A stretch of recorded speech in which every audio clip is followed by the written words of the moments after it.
maka kasus-kasus intoleransi dan radikalisme itu dianggap tinggi. Apalagi sekarang setelah munculnya isu Az-Zaitun.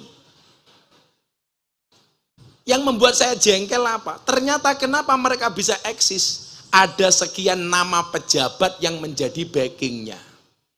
Ini kan kurang ajar. Di saat negara sedang membangun, yang kata Pak Jokowi menghadapi Golden Age 13 tahun ke depan, Indonesia akan mendapatkan momentum emas. Ini malah ada upaya-upaya merusak kebinekaan kita dengan cara-cara Az-Zaitun.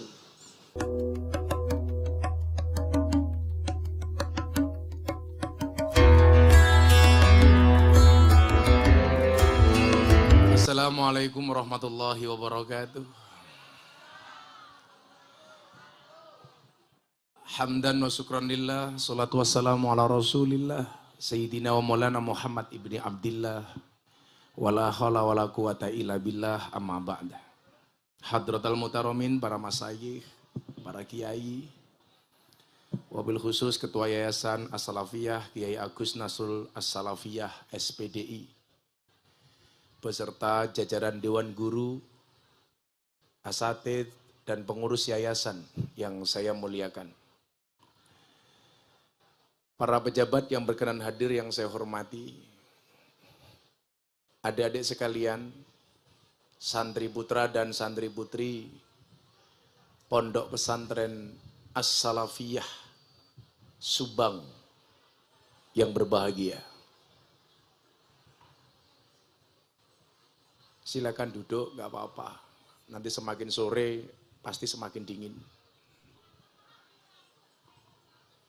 Saya melihat cuaca dan kondisi sangat panas, tapi melihat Bapak Ibu wajahnya adem.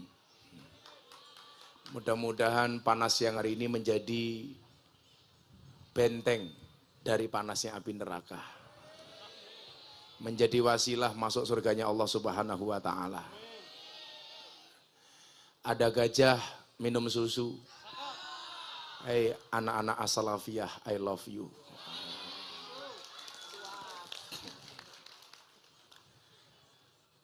Tidak ada satu kekuatan besar pun yang mampu menggerakkan hati manusia kecuali atas nama cinta. Maka cinta itu menjadikan sesuatu yang berat menjadi ringan, yang besar menjadi kecil, yang sebenarnya menjadi problem menjadi peluang, yang sebenarnya kita tidak mampu tapi dimampukan. Kenapa? Karena dengan dorongan rasa cinta dan mahabbah. Contoh, pengabdian seorang santri kepada kiai. Itu kalau dilihat secara nalar dan logika berat. Tapi bagi santri nggak ada yang berat, kiai. Kayak contoh kemarin saya di Ponorogo, ada santri nyuguh di atas meja saya. Itu jalan dari jarak 50 meter, dia sudah laku dodok. Jadi jalannya sambil duduk, jongkok. Orang bilang itu berat. Itu berat karena nggak cinta, Pak. Tapi kalau cinta menjadi ringan. Coba ibu-ibu di sini. Sebenarnya panas. Tapi bukan sebuah masalah, kenapa? Karena cinta. Dan orang jatuh cinta itu ciri-cirinya harus bahagia. Karena kalau sedih namanya jatuh tempo. Ini saya melihat wajah-wajah bahagia, insya Allah wajah-wajah calon penghuni surga. Nah, Bapak Ibu yang saya muliakan, beberapa hari yang lalu saya pengajian di Cilacap. Kebetulan ini hari-hari terakhir saya di Indonesia, Kiai. Karena besok tanggal 17 saya berangkat ke Hong Kong, tanggal 19 pulang untuk nonton Argentina. Jadi tanggal 20-nya saya berangkat haji bersama Bapak, Ibu, dan mertua saya. Saya doakan semua yang hadir mudah-mudahan segera dipanggil oleh Allah.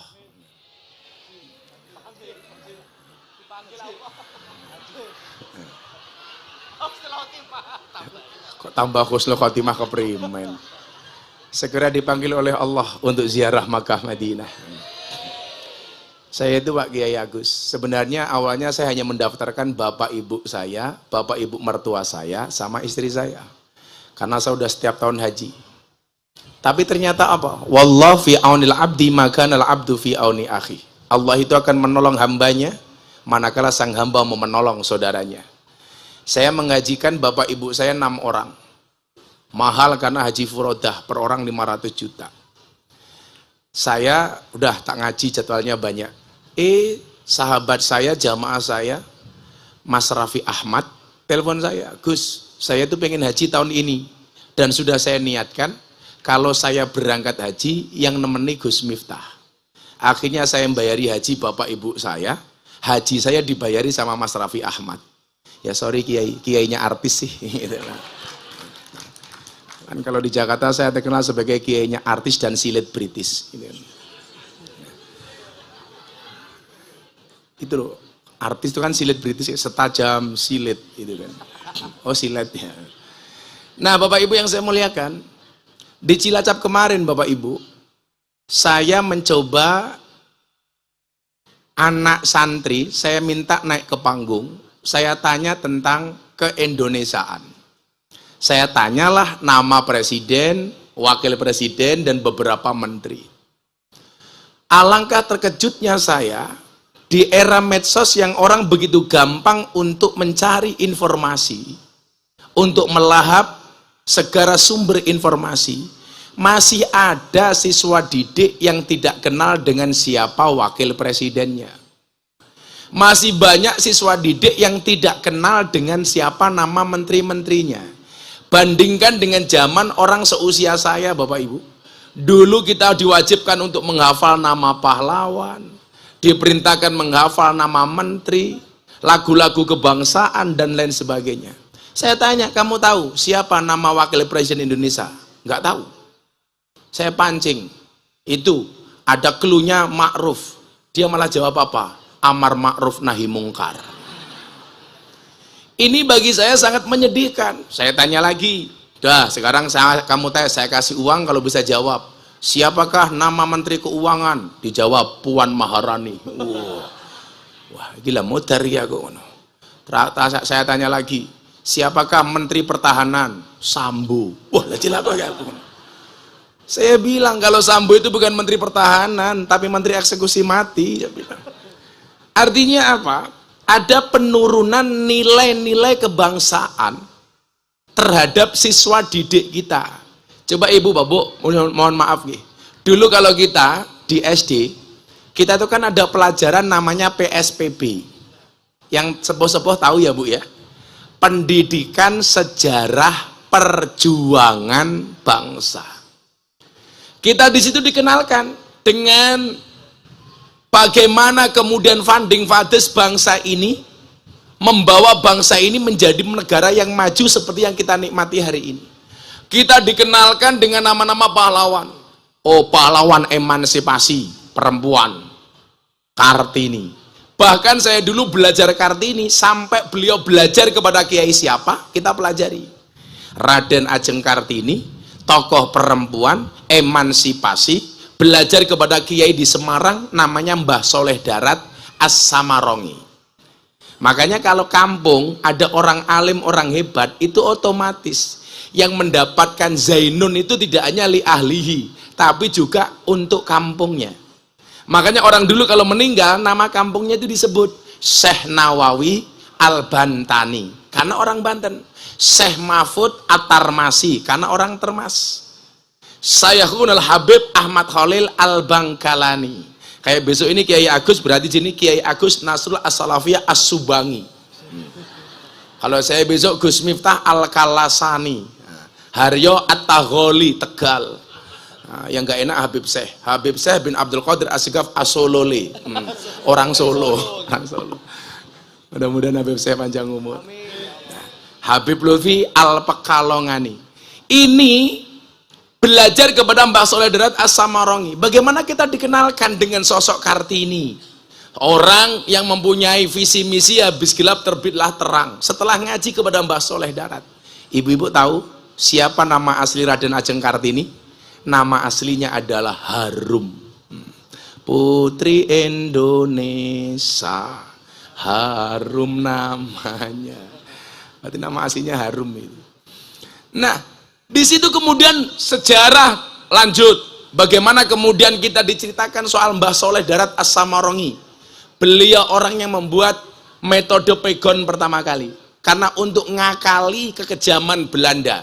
Bagaimana Belanda sangat khawatir dengan Al-Quran. Diterjemahkan dalam bahasa Indonesia, konangan ketahuan sama Belanda. Maka kemudian dibuat metode pegon. Itu pertama kali Mbah Soleh Darat As-Samarongi.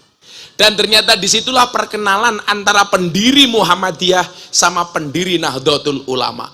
Pendiri Nahdlatul Ulama Mbah Hasyim Asy'ari setelah belajar dari Mbah Ahmad Khalil Bangkalan pergi ke Semarang di usia 14 tahun.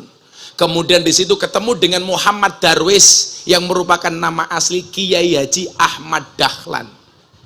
Dalam usia 16 atau 17 tahun. Keakraban mereka terjadi mulai di Semarang.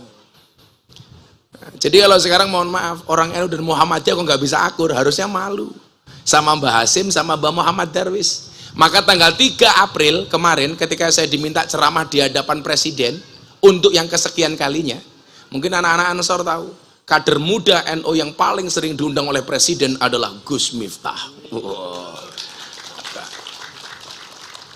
Maka hari itu Pak, Indonesia dalam genggaman saya. Kenapa? Karena saya imam sholatnya Pak Jokowi. Jadi Pak Jokowi manut saya perintah Pak. Gitu loh.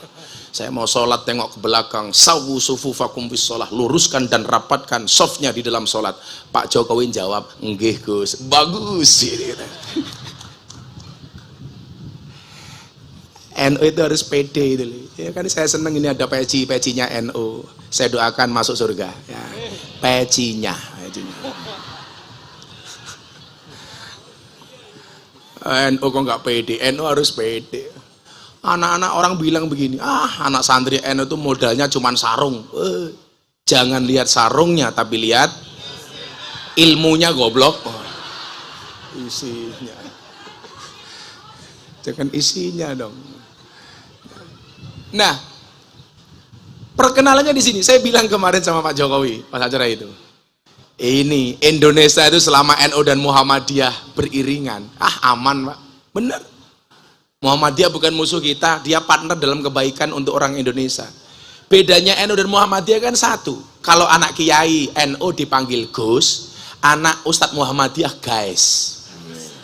Jadi NU Gus, Muhammadiyah guys, itu saja. Gitu. Kalau NU ada Rois Am, Muhammadiyah ada Amin Rais, gitu saja kan itu. Tapi ya itu tadi, karena hebatnya Gus Dur ya. Saya itu kemarin lihat wawancaranya Pak Yusuf Kala kayak. Pak Yusuf Kala ditanya, Pak Yusuf Kala kemarin nyalon presiden, Anda habis berapa? Dijawab 2 triliun.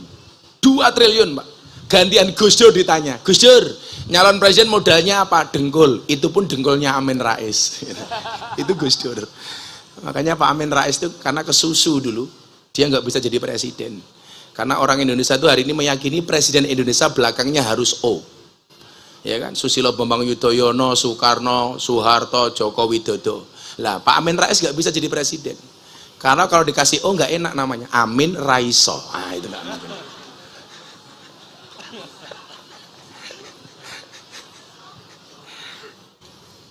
Nah, Bapak Ibu yang saya muliakan, sejarah-sejarah itu kemudian harus kita ajarkan kepada siswa didik kita.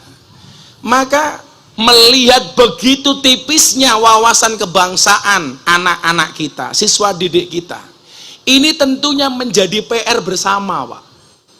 Saya dulu belajar bagaimana kemudian kita diajari sejarah itu dengan menggunakan buku perang itu loh ya. Zamanmu sudah nggak ada. Dulu ada buku perang, gambar perang, Komarudin, Jenderal Sudirman, perang dan lain sebagainya. Nah, maksud saya apa? Ini menjadi tantangan. Maka saya sangat marah betul ketika Menteri Pendidikan si Pak Nadiem Makarim menghilangkan nama Kiai Haji Hasyim Asy'ari dari Kamus Besar Bahasa Indonesia. Kalau masih ingat waktu itu. Nama Mbah Hasyim hilang. Mbah Hasyim ini tidak hanya pendiri jamiah terbesar di dunia, tapi dia juga pahlawan nasional. Di saat kita lupa dengan nama pahlawan, nama Mbah Hasyim justru dihilangkan. Kita mohon maaf Bapak Ibu, sudah banyak anak siswa kita yang nggak tahu siapa itu Cut Nyadin, Cut Mutia. Tahunya siapa? Cut Keke, Cut Tari, Cut Mini. Kita sudah nggak hafal dengan lagu-lagu perjuangan yang dulu kita wajib untuk menyanyikannya, Pak. Karena itu bagian dari hubbul waton minal iman. Sekarang yang paling banyak bukan lagi hubbul waton minal iman, tapi hubbul wadon minal iman. Sehingga ini menjadi problem. Maka dulu ada survei mengatakan begini, Jawa Barat itu termasuk provinsi yang paling tertinggi terpapar paham radikalisme dan intoleransi. Itu bukan bahasa saya, itu bahasa survei. Dianggap apa? Dianggap menurunnya nilai-nilai kebangsaan itu paling besar di Jawa Barat. Maka kasus-kasus intoleransi dan radikalisme itu dianggap tinggi. Apalagi sekarang setelah munculnya isu Az-Zaitun. As-Salafiyah nggak kayak Az-Zaitun toh, Gus? Kan aku takut.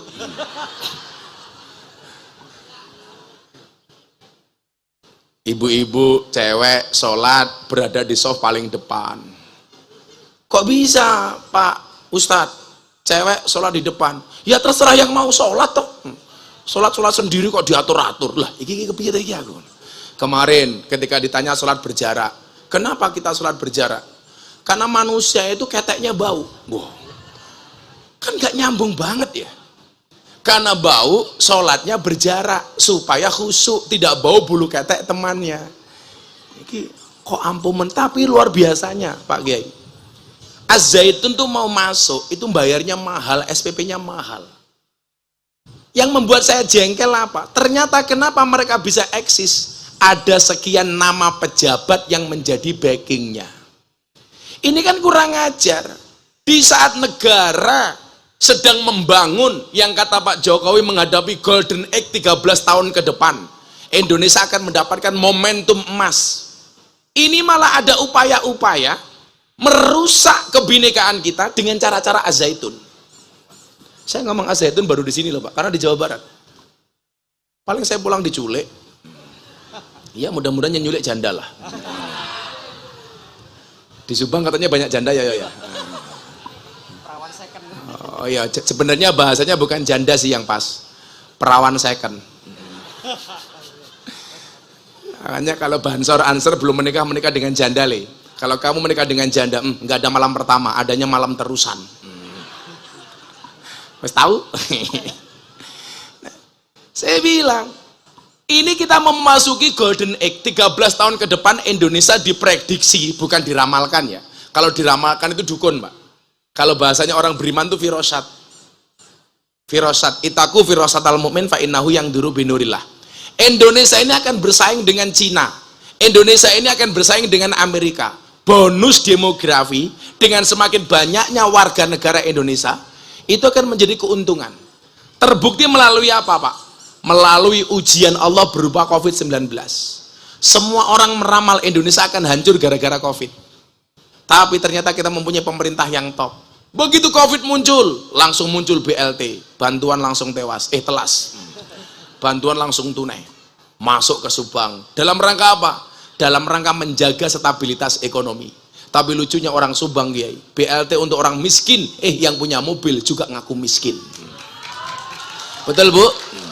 Yang gelang emasnya besar-besar ngaku miskin. Orangnya juga datang ini. Ya ikut tertawa gitu loh. Biasanya jilbabnya putih biasanya. Yang jilbabnya hitam insya Allah lah. Lebih parah gitu. BLT untuk orang miskin semuanya ngaku miskin. Muncul lagi BLT yang kedua untuk UMKM. Semuanya ngaku pengusaha kecil. Maka kemarin saya usul sama pemerintah, mbok bikin BLT sekali lagi. Untuk siapa Gus? Untuk orang gila. Apakah orang Subang juga ngaku-ngaku gila? Muncul BLT. Dan ternyata apa? Indonesia yang diprediksi hancur dengan COVID-19 ternyata menjadi salah satu negara terbaik dalam penanganan COVID-19. Saya itu orangnya fair Bapak Ibu. Kalau pemerintah bagus, ya saya dukung. Kalau salah, kita kritisi. Tapi bil ma'ruf dengan cara yang baik. Contoh kalau anak-anak Ansor penggiat media ini, lihat. ketika Pak Jokowi tanda tangan surat keputusan presiden legalitas miras. Siapakah orang yang pertama kali protes? Saya, Pak. Saya langsung konferensi dengan sekian banyak wartawan di Jakarta, saya bilang, saya mohon maaf Bapak Presiden, saya Miftah Maulana Habibur Rahman, menolak dengan tegas keputusan pemerintah soal legalisasi miras. Kenapa? Karena keharaman khamr dalam Al-Quran itu qat'i, mutlak, tidak bisa ditawar-tawar. Maka saya menolak kalau miras dilegalkan. Bapak Presiden mohon izin, satu-satunya minuman keras yang layak dan boleh dikonsumsi adalah es batu. Anda tahu, jam 2 malam saya ditelepon sama Pak Pratekno, Mensesnek, beliau bilang, Gus, kritikannya Gus Miftah didengarkan sama Presiden. Insya Allah besok dibatalkan. Sehari setelah saya protes dibatalkan, Pak. Langsung nama saya trending Twitter nomor 2. Trending Twitter nomor 1. Wulan Guritno, kasus perceraiannya. Trending topik Twitter nomor 2, Gus Miftah menunggu berakhirnya masa iddah Wulan Guritno.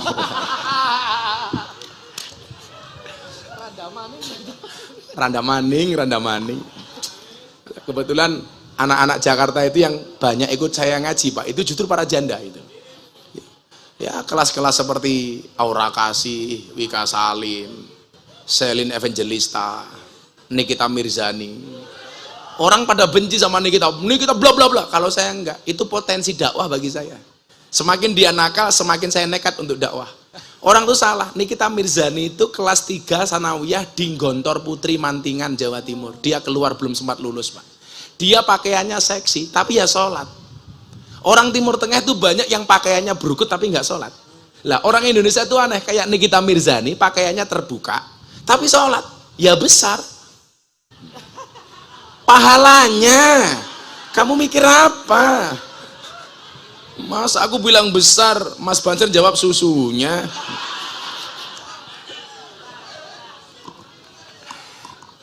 Alhamdulillah, Pak. Ikut ngaji kayak nama-nama mereka. Karena kita perlu ngaji sama mereka, Gus. Yang terakhir, yang ikut ngaji saya itu, idolanya Pak Kiai Agus. Lu cinta Luna. Waduh.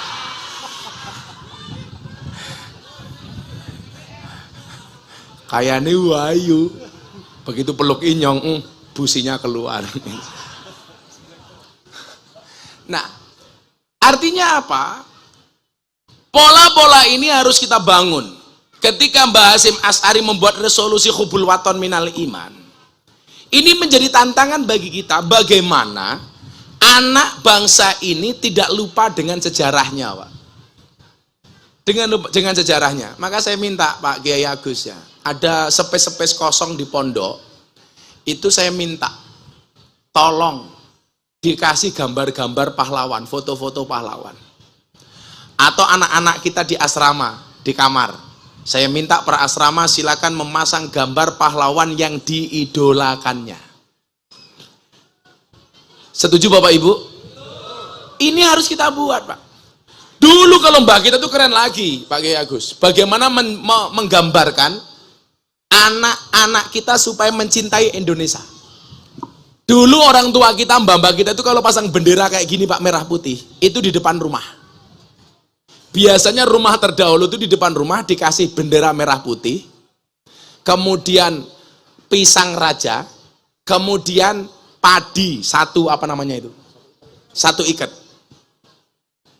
Belanda marah, Pak. Merah putih diturunkan. Karena ini mengusik kenyamanan Belanda.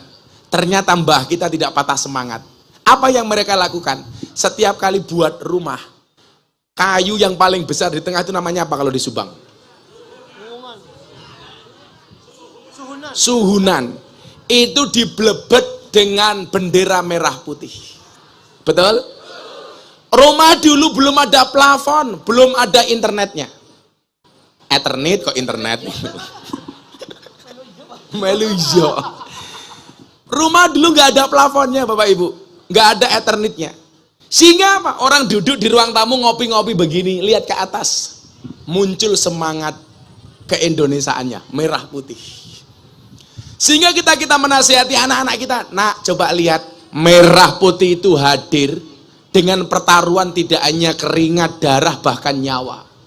Sekian juta nyawa hilang dikorbankan untuk merah putih. Penjajahan selama 350 tahun.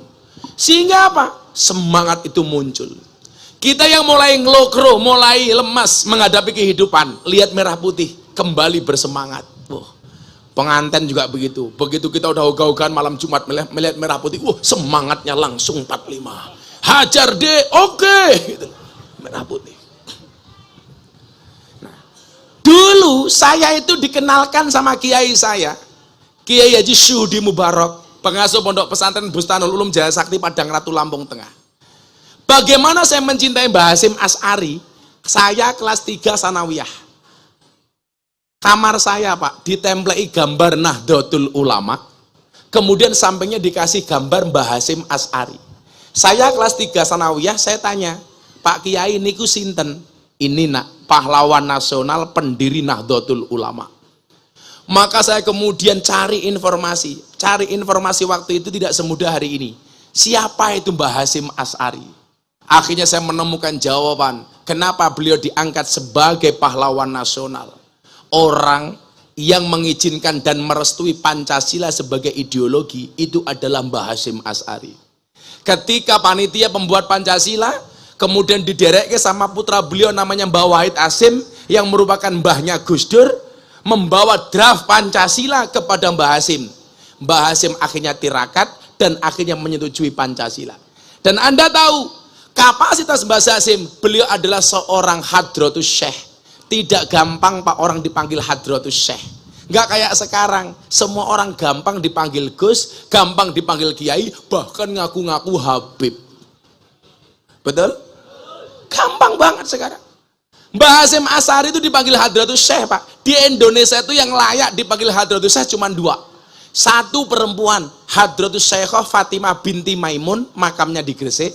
Yang kedua Hadratus Syekh Hasyim Asy'ari di Jombang. Ini orang yang hafal dengan ratusan ribu hadis. Lah orang sekarang baru hafal hadis 3 sudah teriak-teriak Pancasila tidak cocok dengan Indonesia.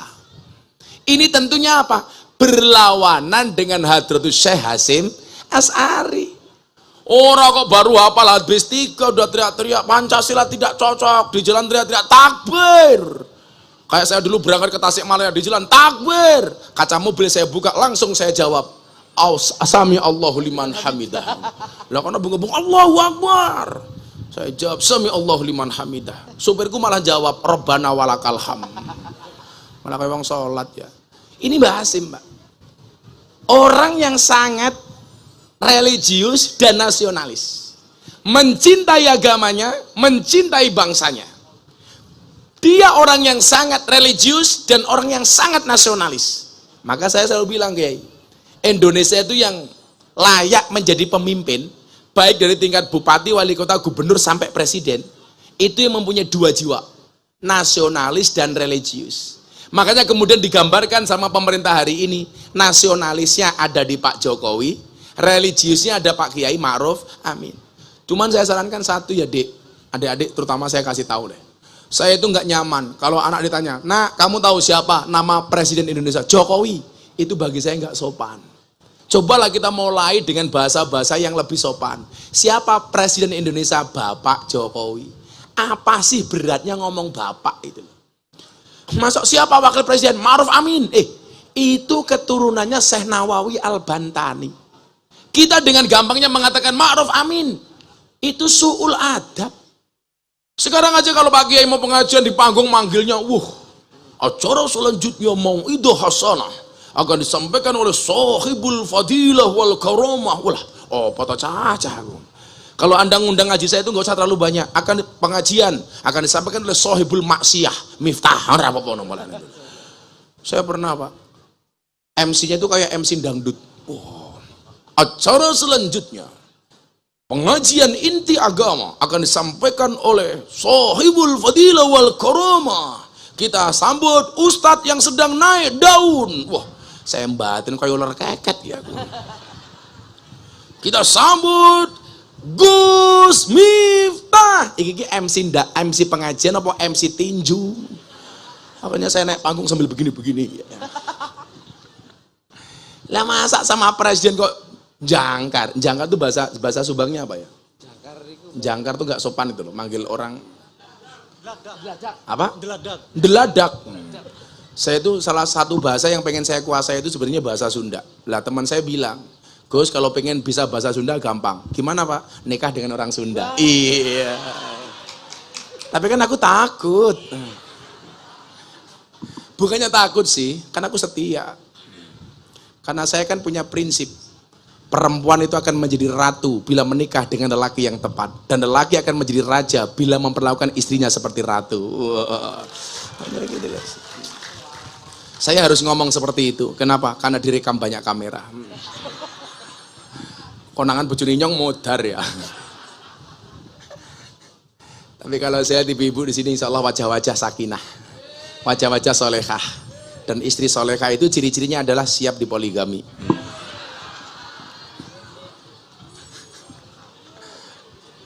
Setuju ibu? Itulah. Tapi nggak mampu, pokoknya pakai Agus nggak mampu. Nggak mana mungkin. Seorang laki-laki berani menghadapi ribuan ekor lebah untuk membawa sebotol madu. Tapi seorang laki-laki tidak berani menghadapi seorang istri untuk membawa seorang madu, betul? Iso bengep raimu lebih bengep daripada dintop tawon tangan. Abuh, abeh. Lah kalau bapak-bapak ibu tanya madu sama saya, tanya, ini saya ahlinya madu. Saya bisa tahu madu asli atau palsu. Caranya bagaimana? Madu taruh di atas meja. Kok dirubung semut palsu Pak, berarti mengandung gula. Madu taruh di botol, dikocak-kocak dia goyang palsu, berarti mengandung air. Madu bawa pulang istri marah asli Pak, asli. Mari kita buktikan Gus. Dan saya tahu manfaatnya madu Bu. Madu plus lemon itu bagus untuk menjaga tenggorokan. Madu jahe bagus untuk orang masuk angin. Madu plus istri perang dunia ketiga gitu. Istrinya berapa? Oh 2. Oh, wow. Wong cilik bojone akeh temen ya. Kalau saya Pak Agus jelas lah tipe suami yang setia. Karena kami punya prinsip lelaki yang hebat bukan lelaki yang mencintai banyak wanita, tetapi mencintai satu wanita dengan banyak cara. Wah. Cuaks.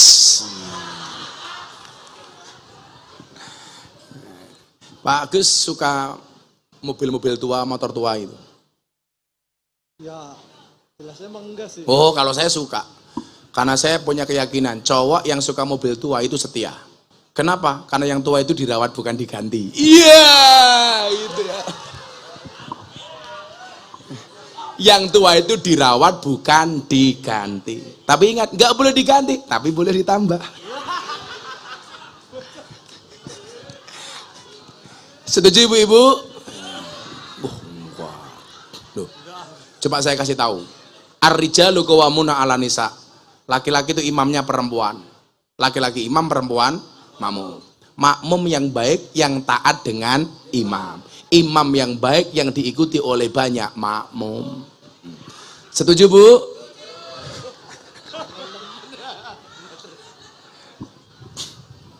Nah, Mbah Hasyim Asy'ari ini.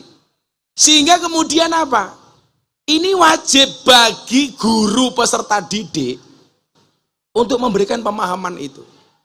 Sehingga hari ini mohon maaf Pak, kita itu kan begitu gampang Pak Kiai Agus mendapatkan akses informasi melalui Google, melalui internet, melalui YouTube. Sekarang YouTube itu insight-nya sudah menurun. Dulu kalah dengan Instagram, sekarang kalah dengan TikTok. Generasi TikTokiyah. Saya nggak tahu kalau ibu-ibu itu punya TikTok apa enggak. Biasanya kalau ibu-ibu usia-usia sepuh itu punyanya bukan TikTok, tapi Facebook. Kayak kemarin saya ada orang, ibu-ibu usia 60 tahun janda, bikin status di Facebook. Ada enggak ya yang mau jadi imamku? Langsung tak jawab, ada Bu Israel aku. Lah wis tua 60 tahun. Kewer-kewer. Masih cari imam. Itu kayak santri saya Pak Agus. Santri saya itu kan boleh bawa HP Pak. Karena saya minta mereka kreatif dakwah dengan medsosnya. Kalau malam HP disita, dikasih dalam rumah. Lah saya kadang-kadang sama istri itu kalau di rumah iseng. Kadang-kadang masih ada chattingnya santri itu belum dihapus. Nah, saya baca. Ada santri putra, WA sama santri putri. Dek, mau nggak kamu jadi makmumku? Dengan santainya, santri putih jawab, sorry mas, saya sudah sholat.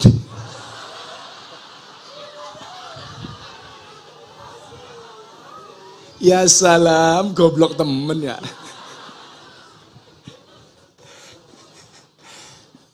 Ada lagi, cowok namanya Wahyu. Nembak cewek. Ceweknya nggak pernah mau. Saya tanya, mbak kenapa kamu ditembak? Wahyu nggak pernah kamu terima. Mohon maaf ya, saya nggak bisa menerima wahyu. Karena kalau saya menerima wahyu dikira nabi.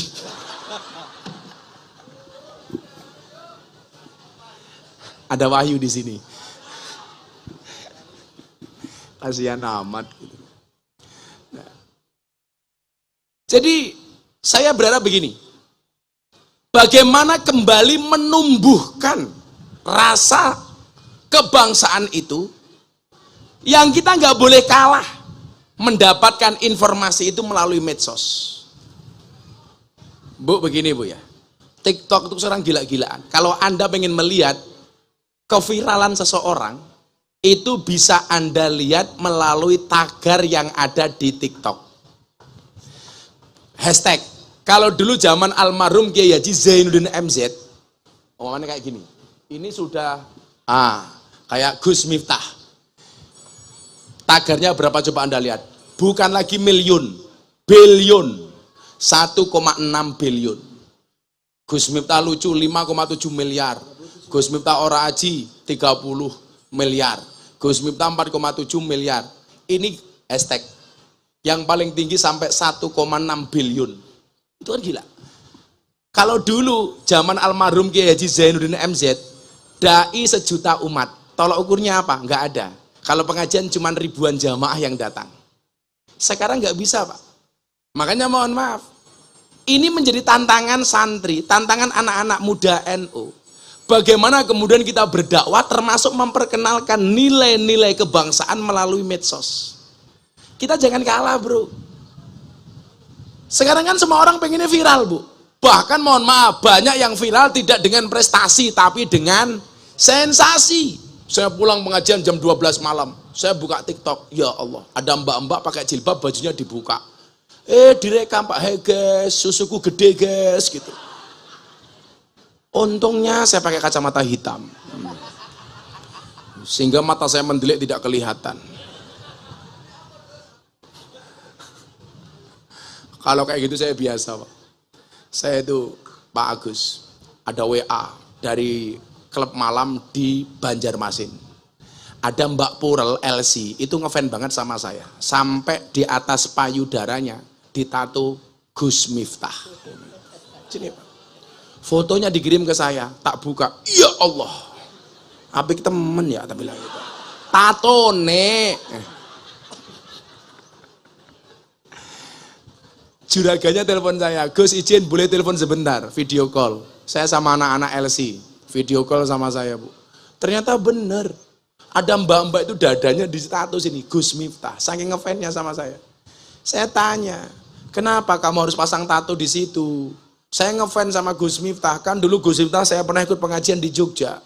Seseorang itu akan dikumpulkan di hari kiamat bersama orang-orang yang dicintainya. Wih.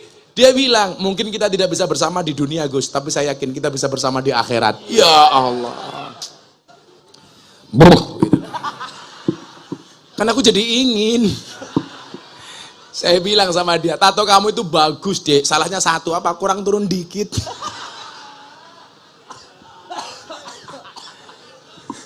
Orang katon ya. Kalau Pak Agus jangan ikut-ikutan Pak, bahaya. Kalau Pak Agus ini saya ajak ke tempat seperti itu, saya yakin mau masuk nggak mau keluar. Karena itu pengajian paling menyenangkan sedunia. Ngajinya berpahala, matanya bervitamin. Ya Allah. Kadang-kadang repot Pak, semuanya seksi. Padahal saya tahu hadis. Kanjeng Nabi bilang sama Sayyidina Ali, la tasbi'in nadra fa inna lakal ula wa laysa lakal akhirah. Wahai Ali, jangan kamu ikuti pandangan pertamamu dengan pandangan keduamu. Yang pertama milikmu, yang kedua bukan milikmu. Jadi kalau kita lihat seperti itu, mohon maaf sekali, langsung dilempar ke yang lain. Set, saya lihat, wah, langsung saya lempar. Set, ada lagi, ya doh. Makanya saya langsung pindah, sana, gede, mulus, yes. Nah, hari ini wasilah yang paling efektif untuk mensyiarkan nilai-nilai kebangsaan, memperkenalkan nama pahlawan dan lain sebagainya, termasuk sosialisasi 4 pilar kebangsaan yang saya bilang dengan PBNO. P-nya Pancasila, B-nya Bhinneka Tunggal Ika, N-nya NKRI, dan U-nya Undang-Undang Dasar 1945 yang paling efektif Pak melalui medsos. Coba, hari ini kita dikejutkan dengan seorang tunanetra yang menggemparkan dunia. Hanya dalam waktu nggak ada 2 hari langsung viral, Putri Aryani. Betul? Maksud saya apa? Loh, kita hari ini mohon maaf Pak Kiai Agus. Saya punya teman yang punya RCTI itu, karena dulu saya punya acara di sana namanya Ngobrol Bareng Gus Miftah itu. Dia saya tanya, Anda dulu bikin TV habis biaya berapa Pak? 500 miliar sampai 1 triliun. Sekarang semua di antara kita berpotensi punya TV, nggak harus modal 1 triliun. Cukup dengan HP-nya masing-masing. Bisa buat Haryo TV, bisa buat As-Salafiyah TV. Cukup dengan modal 1.500.000 HP cross gawe TV. Kebayang nggak HP ku iPhone di WA sama cross? Sudah bisa. Artinya apa? Persoalannya hari ini adalah bukan masalah kamu bisa atau nggak bisa, tapi mau atau tidak mau. Ayo le di branding. Gus, kalau saya posting saya malu dikira pamer. Wah, ini sesat. Sekarang ahli maksiat saja mohon maaf posting kayak gitu kok. Kalau orang ahli maksiat bangga dengan postingan kemaksiatannya, kenapa kita orang baik tidak bangga dengan postingan kebaikan kita? Gus, nanti dibilang pamer. Itu setan yang ngomong kayak gitu. Imam Al-Ghazali mengatakan apa?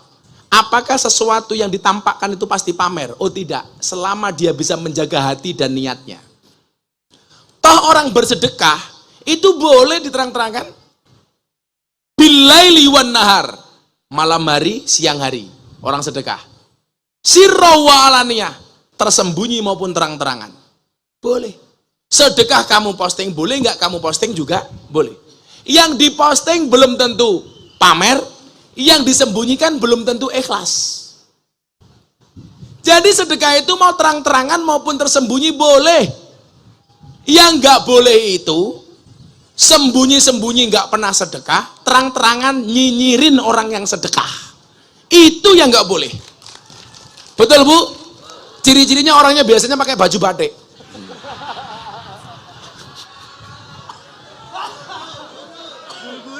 Oh guru tuh. Muridnya yes.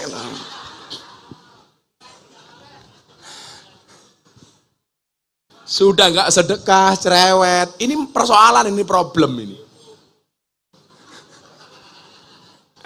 Makanya itu Pak, kenapa saya itu rajin puasa.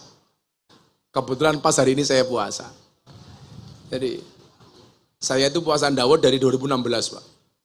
Karena belajar ikhlas yang paling efektif menurut saya adalah dengan puasa. Karena puasa itu nggak bisa dipamerkan. Bagaimana Anda pengen pamer puasa? Kalau orang sholat, oh bisa. Sholat posting, wah sholat. Atau keluar dari masjid, habis tahajud rasanya adem. Malah, padahal mau cari AC. Gitu loh. Kadang-kadang sholatnya difaseh-fasehkan. Saya ada itu. Jadi baru menikah, Pak Kiai. Dia imam, sama istrinya sholat. Setiap kali sholat yang dibaca cuma 2. Rakaat pertama kul, rakaat kedua inna. Maghrib rakaat pertama kul, rakaat kedua inna. Ngisak rakaat pertama kul, rakaat kedua inna. Begitu subuh, mertuanya ikut sholat, makmum. Kalau baca kul sama inna tok gengsi. Akhirnya begitu Fatihah ditambah diganti inna anzalna. Ndelalah salah. Inna anzalnahu fi lailatul qadr. Kan salah. Yang kan harusnya jar majrur fi lailatil. Membacanya fi lailatul. Mertuanya ustadz langsung diingatkan dari belakang. til. Lah dia nggak terima, sudah bertahun-tahun membacanya fi lailatul kok kenapa til? Diulangi lagi. Inna anzalnahu fi lailatul qadr. Mertua tambah keras. Til. Akhirnya yang ketiga benar. Inna anzalnahu fi lailatul qadr. Diteruskan salah maning. Wa ma adraka ma lailatul qadr. Padahal yang kedua yang benar tul, bacanya til, mertuanya teriak tul. Akhirnya dia manut. Wa ma adraka ma lailatul qadr. Begitu ayat ketiga, dia bingung, andilau antara dilema dan galau. Lailatul apa lailatil? Nanti saya tul, mertua saya til. Saya til, jangan-jangan mertua saya tul. Til, tul. Tul, til. Akhirnya tengok ke belakang, ke Perimen Park.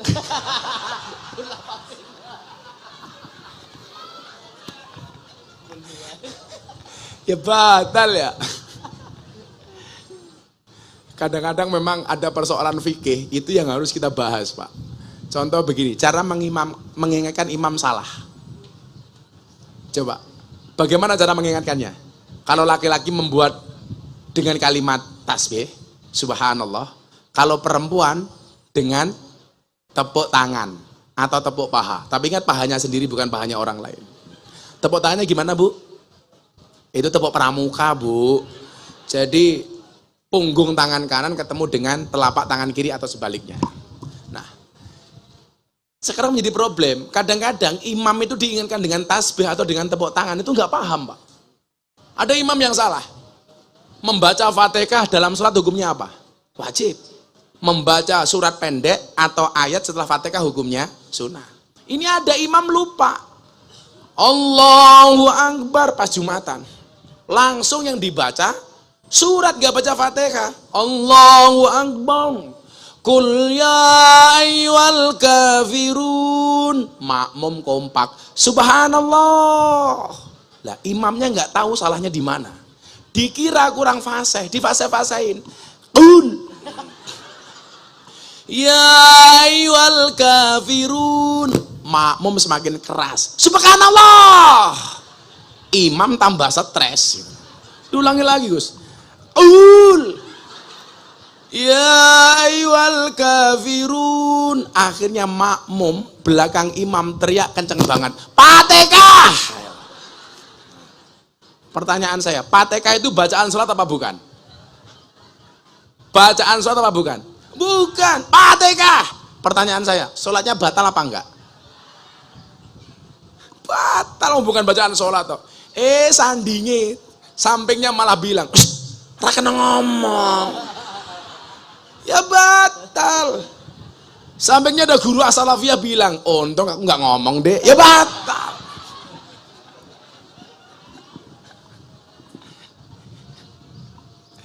Nah, jangan malu posting kebaikan. Jangan malu posting kebangsaan. Yang sering saya ceritakan tuh, Gus nyuwun sewu. Saya dikasih teks akun Instagram. Bunyinya apa, Pak? Awas, hati-hati lagu musyrik. Apa itu lagu musyrik? Padamu negeri kami berbakti. Karena dianggap bertentangan dengan firman Allah, inna solati wa nusuki wa mahyaya wa mamati lillahi rabbil alamin. Mereka yang nggak paham saja bangga dengan postingan seperti itu. Kenapa anak Ansor nggak bangga untuk menjawab pertanyaan itu? Saya dibilang itu musyrik. Saya bilang, pemahamanmu itu salah. Ini namanya jaga sembung bawa golok, nggak nyambung blok. Gitu loh. Ini namanya pemerkosaan ayat. Dia nggak bisa membedakan bagaimana berbakti kepada Tuhan dengan berbakti kepada negara. Sama halnya ketika di Boyolali orang guru mengharamkan siswa didiknya untuk hormat kepada merah putih. Alasannya apa? Alasannya dianggap apa? Berhala. Ini kan ngeri sekali pemahamannya. Dan itu sekarang marak, terpaparnya siswa didik itu melalui media sosial. Lah kita yang waras, harus dong. Kayak saya ditanya, apakah benar Gus, musik itu hukumnya haram. Lalu saya bilang, tinggal dilihat dari konten musiknya. Kalau musik yang mengajak kepada kemesuman, lagu Thailand umpamane, kuwi lagu apa kayak gitu. Loh, ya apal Pak, kan aku kiai ini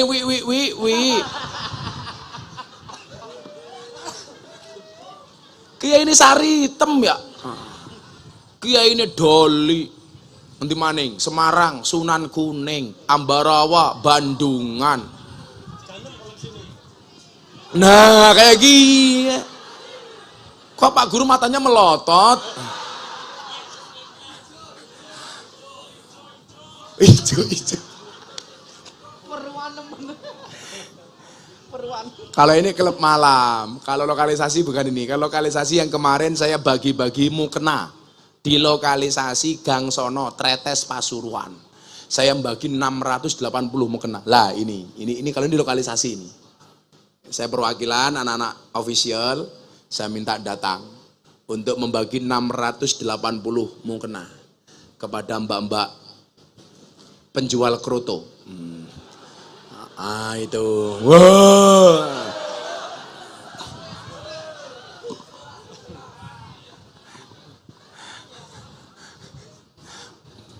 Masya Allah sambil begini mata. Saya kemarin bagi Gus 680 mukena untuk para PSK di Pasuruan. Dan ternyata betul-betul manfaat. Karena Ramadan mereka nggak pulang, tetap bekerja. Maka kemudian para aparat di situ membuat peraturan boleh bekerja setelah melaksanakan sholat taraweh. Jadi akhirnya mereka melaksanakan sholat taraweh berjamaah sebelum jualan kroto. Saya telepon, saya iseng lah telepon. Dok, kalian nggak pulang? Enggak bah, kita tetap bekerja untuk ngasih THR bapak ibu di rumah. Dapat duit, alhamdulillah dapat bah. Kok bisa? Iya berkah Ramadan. Cangkeme aku. Mau temen ya. Alhamdulillah. Nah, ini tantangan Bapak Ibu. Bagaimana mengenalkan pahlawan cinta tanah air kepada mereka, anak siswa didik kita, dengan cara sesimpel-simpelnya. Kenapa? Saya punya dua alasan begini. Ada dua kecemerlangan bangsa Indonesia. Ini saya kemarin dapat data ini, saya ikut seminar Pak Menteri Pertahanan Pak Prabowo Subianto. Saya dikasih, Gus, ini tolong kamu sampaikan. Pas saya ikut seminar kebangsaan. Data dari Kemhan ini. Ada dua kecemerlangan bangsa Indonesia. Yang pertama, di dalam memilih bahasa kebangsaan yang bukan bahasa mayoritas. Coba, kalau bahasa kebangsaan harus bahasa dari mayoritas, harusnya bahasa kebangsaan kita bahasa apa? Jawa, Pak. Paling banyak kan? Ya kan? Ternyata mbah-mbah kita dulu tidak memilih bahasa yang mayoritas. Kalau yang digunakan bahasa mayoritas, orang Subang dituntut untuk bisa bahasa Jawa. Yang lucu Suriname, Pak. Saya itu beberapa kali dapat undangan pengajian di Suriname, tapi saya belum berani datang. Jauhnya minta ampun, Pak. Sini Belanda itu sudah 18 jam, dari Belanda ke Suriname masih 18 jam. Jadi penerbangannya 36 jam. Saya bayangke di pesawat 36 jam. Lak tepos bokong inyong. Saya dulu sering diajak sama almarhum Mas Didi Kempot. Maestro almarhum Didi Kempot itu di sana sangat-sangat diidolakan. Terus mereka bilang, "Bah, apa ditunggu tuh di Suriname?" Mereka masih ada selamatan, Pak. Mereka sholatnya tidak menghadap kiblat, tapi menghadap ke barat. Karena mbahnya di Jawa dulu sholatnya menghadap ke barat. Mereka masih ada tahlilan kayak kita macam-macam. Suriname itu luar biasa, Jawa banget. Dan ternyata mbah kita tidak memilih bahasa kebangsaan bukan bahasa yang mayoritas. Kenapa? Kemudian itu diimplementasikan dalam Sumpah Pemuda. Berbahasa satu bahasa Indonesia. Kemudian yang kedua apa? Founding Fathers berhasil merumuskan Pancasila sebagai falsafah dan dasar negara yang melandaskan bahwa bangsa Indonesia adalah bangsa yang mengakui dan menghormati kebinekaan, yang bangsa majemuk yang terdiri dari menghormati semua suku. Jawa menghormati Sunda, Sunda menghormati Jawa. Ini saja yang di sini, mohon maaf saya Jawa, jenengan Sunda apa? Sunda ini ngapak. Ngapakiyun. Ngapakiyah. Saya dulu ngaji pertama di rumahnya bapaknya Mas Haryo, almarhum Ki Entus Susmono, dalang paling terkenal se-Indonesia. Itu Pak Entus. Itu saya ditawari ngerokok, padahal saya tidak merokok. Ditawari ngerokok pakai bahasa ngapak, orang kepenak Pak. Pak Kiai Kiai isuk-isuk ngobori cocot kayak gini. Cocotnya siapa ya? Itu ini ngapak. Ini aja udah beda, Sunda, Jawa, ngapak. Dengan segala keindahannya. Jawa dengan ngapak, bedanya apa? O sama A. Jawa sego, ngapak sega. Jawa boto, ngapak bata. Jawa loro, ngapak lara. Apa maning yuk? Koco kaca, semongko semangka, kandal apa kayaknya orang langka. Iya, nggak diteruskan gitu loh. Begitu masuk Sunda, beda lagi kan bahasanya? Beda. Kaditu kadunya, tai meduduk dinyaknya gitu.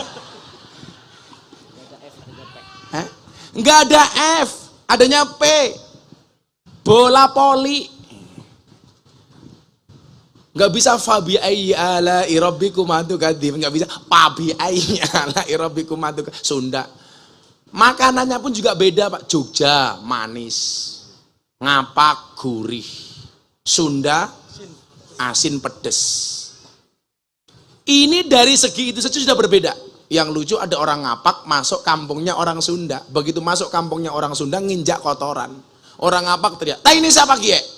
Dijawab sama orang Sunda, "Iya mah taina urang." Nah, mulai terjadi konflik. Karena orang menurut orang ngapak sama orang Sunda beda. Orang menurut orang ngapak itu udang, menurut orang Sunda, saya orang. Akhirnya, "Tai ini siapa Kiai?" Dijawab sama orang, "Iya mah taina urang." Orang ngapak langsung teriak, "Inyong ra percaya. Masak taine urang gedene sekiya."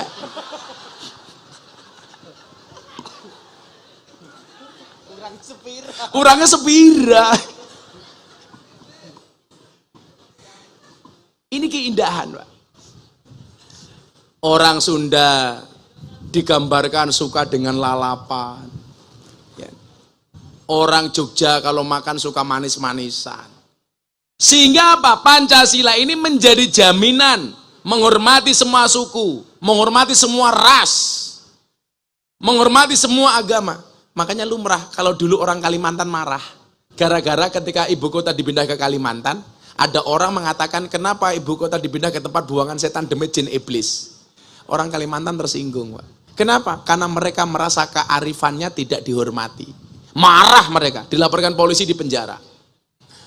Kalau saya ditanya, apa pendapat Gus Miftah ibu kota dipindah ke Kalimantan? Saya jawab, nggak ada masalah ibu kota dipindah ke Kalimantan, asalkan kamu tidak kembali ke hati mantan. Iya. Selebeu. Makanya bapak-bapak guru, kalau ada anak keluar dari sekolah namanya alumni. Makanya kalau kamu punya mantan, jangan kamu panggil mantan, alumni. Supaya bisa reuni. Iya. Jadi orang-orang yang nggak bisa move on itu. Move on itu pilihan. Gagal move on, cobaan. Pura-pura move on, pencitraan. Anda tahu kenapa move on itu berat? Karena dari SD sampai perguruan tinggi yang dipelajari hanya mengingat dan menghafal, bukan melupakan. Iya. Makanya ingat, jangan pernah mengulangi kesalahan yang sama. Kenapa? Karena masih banyak kesalahan lain yang harus kita coba. Kalau saya dulu nggak punya mantan, Pak, karena saya nggak pacaran. Karena nggak ada yang mau dengan saya, mau saya miskin banget. Loh, orang sukses itu harus miskin dulu, Pak. Saya dulu nggak mau cewek kuliah mau sama saya, karena saya paling miskin satu kelas. Saya baju itu seminggu belum tuh bisa ganti, Pak. Karena saya nggak punya apa-apa.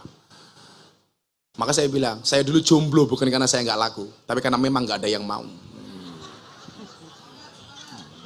Semangat kamu, pejuang-pejuang jomblo itu.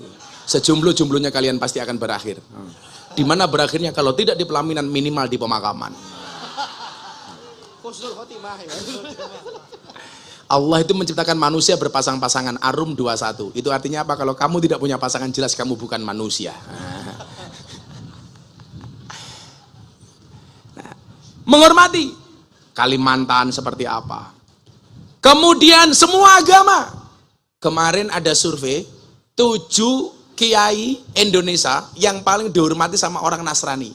Survei itu dilakukan di Sulawesi Selatan, Sumatera Utara, dan lain sebagainya.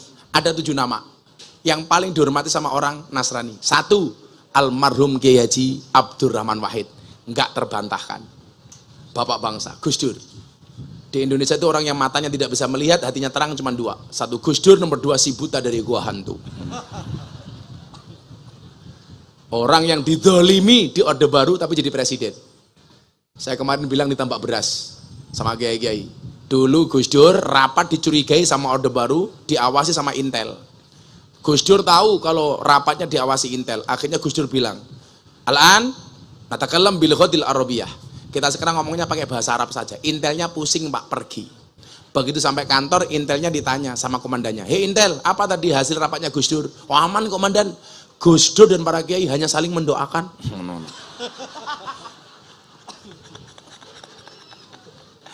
Repot ngelawan Gus Dur itu. Kemudian kiai kedua yang paling dihormati sama orang Nasrani adalah almarhum Kiai Haji Zainuddin MZ.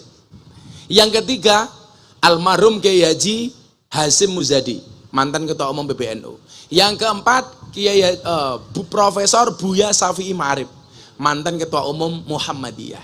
Yang kelima, Profesor Dr. Quraisy Shihab, Tafsir Al-Misbah. Yang keenam, Profesor Dr. Kiai Haji Said Agil Sirot, orang kita Cirebon. Dan yang ketujuh, Al-Fakir Miftah Maulana Habibur Rahman. Saya sama Pak Said kebetulan sama-sama prof. Pak Said profesor, Gus Miftah provokator. Provokator kebaikan. Kalau ibu-ibu hati-hati ngaji sama Gus Miftah provokator poligami. Saya nggak pernah poligami, Bu. Kalau saya ditanya Gus Miftah menikah lagi, saya nunggu takdir. Kalau memang ada takdir, saya tidak bisa melawan takdir. Kalau nggak ada takdir, saya menciptakan takdir saya sendiri. Enggak, Bu, enggak, aman. Aman. Alah sak pinter-pinter kiai, Bu, digetak sama suami sama istrinya, goblok dadak. Sehebat-hebatnya Pak Kiai Agus, dibentak sama istrinya, bloon di tempat. Nah, itu loh. Inyong bae, Laki-laki itu kalau di luar kayak macan, Pak, di rumah kayak kucing. Perempuan kok dilawan. Perempuan itu kalau perempuan itu kan satu, mau dimengerti nggak pernah mau mengerti. Serius. Perempuan itu kalau disakiti nggak pernah lupa, kalau menyakiti nggak pernah ingat. Serius. Betul, Pak? Yang jawab keras betul. Ya karena pengalamannya seperti itu, Pak. Berkali-kali itu. Lah, sak gagah-gagahe Sambo, dia eksekusi mati gara-gara dibohongi sama istri kok. Ayo gue piye? Betul enggak? Maka jangan remehkan perempuan. Perempuan itu suci seperti sajadah, Pak. Karena di atasnya lah laki-laki bisa beribadah. Maka bagi laki-laki semakin banyak sajadah semakin bagus.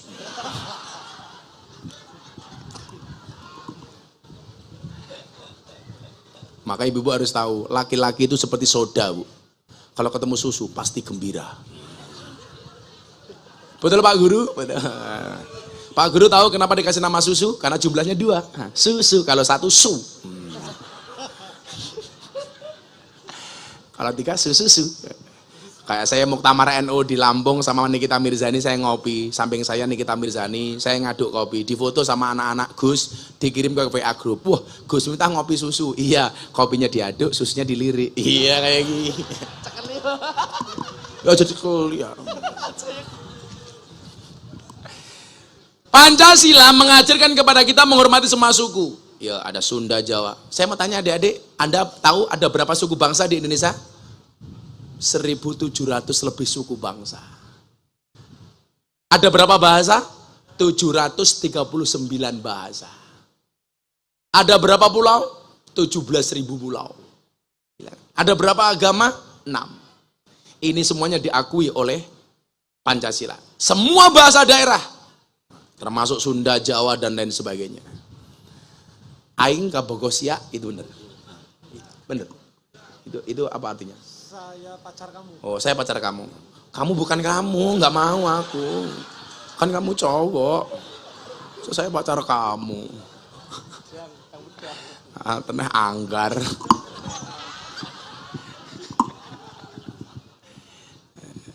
Kalau bahasa pisuan yang paling kasar di Sunda itu apa? Bleguk siak gitu.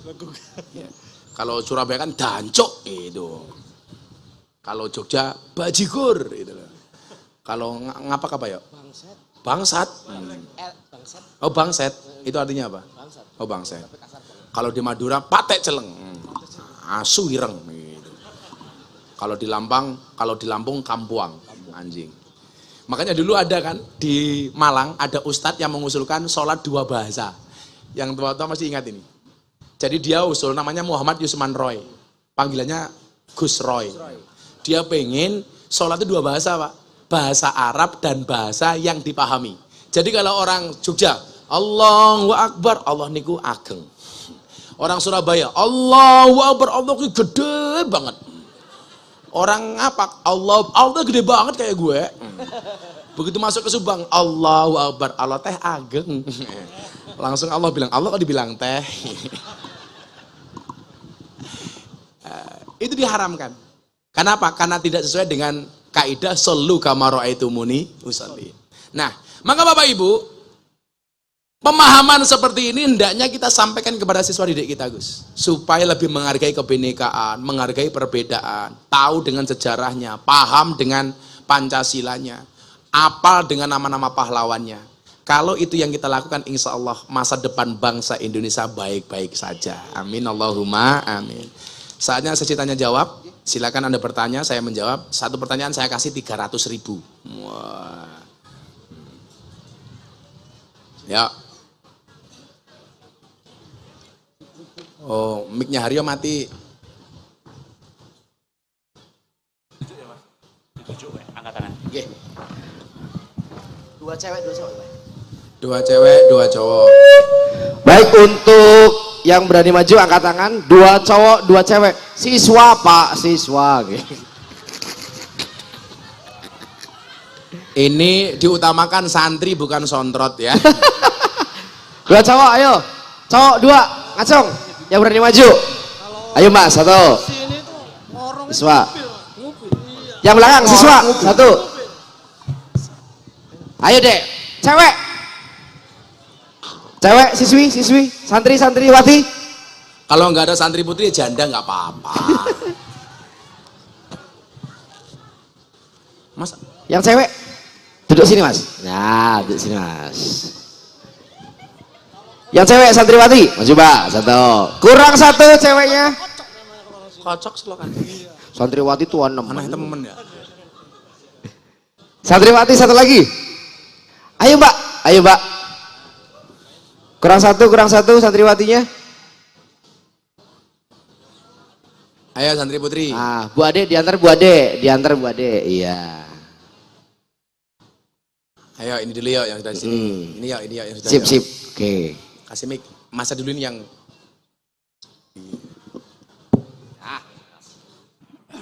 namanya siapa? Arane siapa? Namanya siapa? Muhammad Cahya Mubina. Muhammad Cahya Mubina. Cahya Mubina. Pantesan panas ada Cahya di sini. Kamu kelas berapa Cahya? Kelas 2 SMP. Kelas 2 SMP? Iya. Kok kumismu kayak Pak Lurah? Umurnya berapa? Umurnya 13 tahun. Oh, 14. 14 tahun. Cita-cita? Cita-cita ingin membahagiakan orang tua. Wow, yang konkret cara membahagiakannya gimana? Dengan cara apa? Menjadi ya menjadi insya Allah Agak dikit mic-nya. menjadi kiai atau ustadz. Wow, menjadi kiai atau ustaz. Idolamu ustadz siapa? Gus Samsudin? Tenan. Idola pesantren apa luar? Terserah.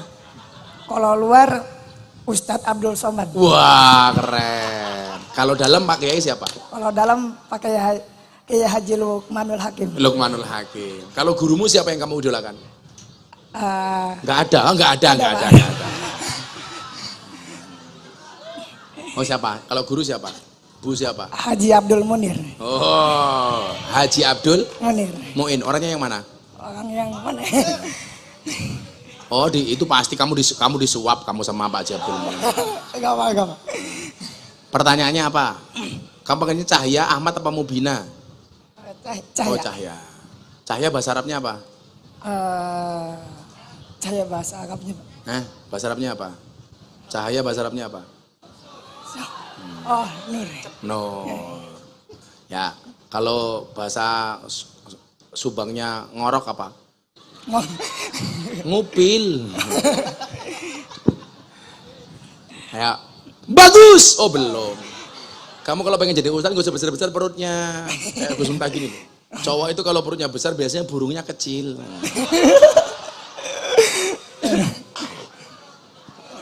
Kayak Pak Guru Kai. Apa pertanyaannya Mas Cahya? Apakah santri-santri Salafiyah bisa menjadi pejuang bangsa Indonesia untuk selanjutnya? Oh bisa. Besok kamu akan dicatat dalam nama sejarah. Orang itu kalau hebat, alladzi khalaqal mauta wal hayata liyabluwakum ayyukum ahsanu amala, akan diingat-ingat kebaikan-kebaikannya. Maka Pak Karno diingat, diabadikan namanya menjadi stadion Gelora Bung Karno. Bandara Soekarno-Hatta. Keren, Jenderal Sudirman jadi nama jalan. Kalau kamu besok jadi pejuang bangsa lumayan.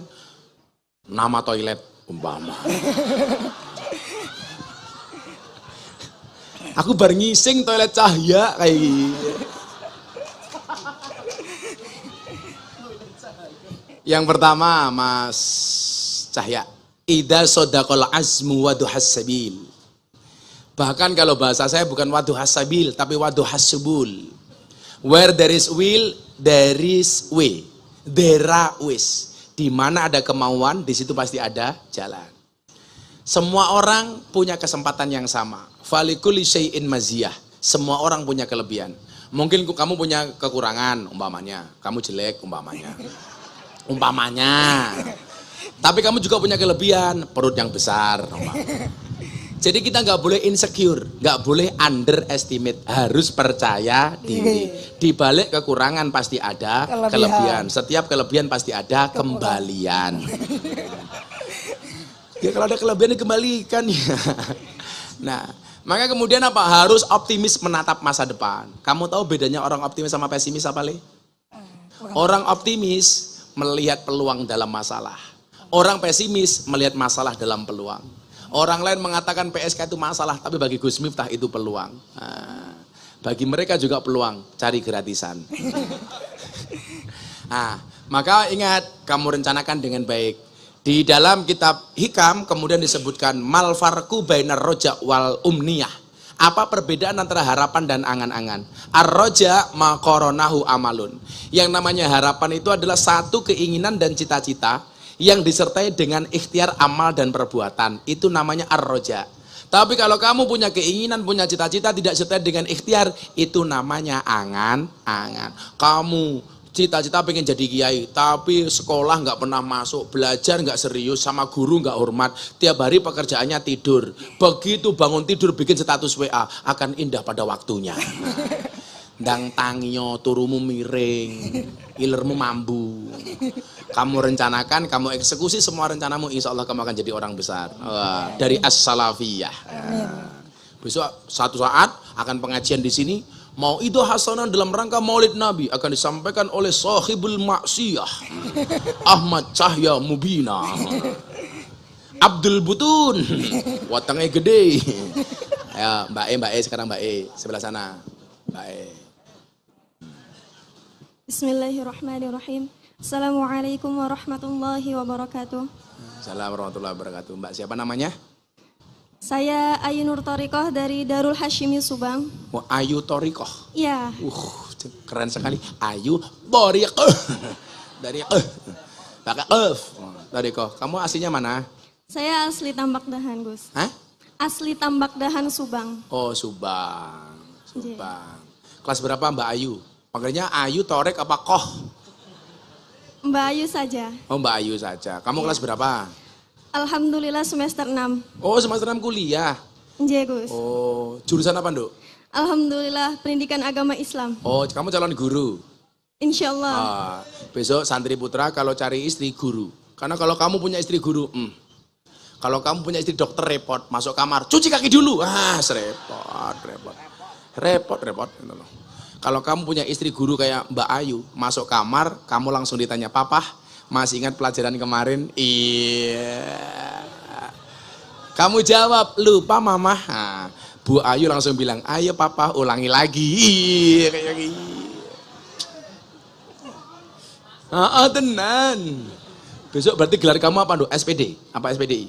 SPD. SPD, sarjana penuh dosa. Enggak. Ayo Mbak Ayu, apa pertanyaannya?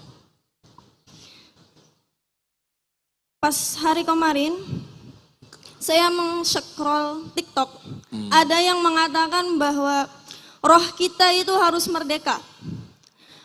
Tapi saya mempunyai pendapat lain, bahwa roh merdeka itu, kalau roh itu merdeka berarti kita mati dong.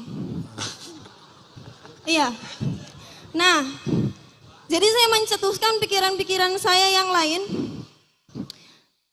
Jadi begini, maksud daripada kata merdeka, apakah itu terbebas dari penjajah saja?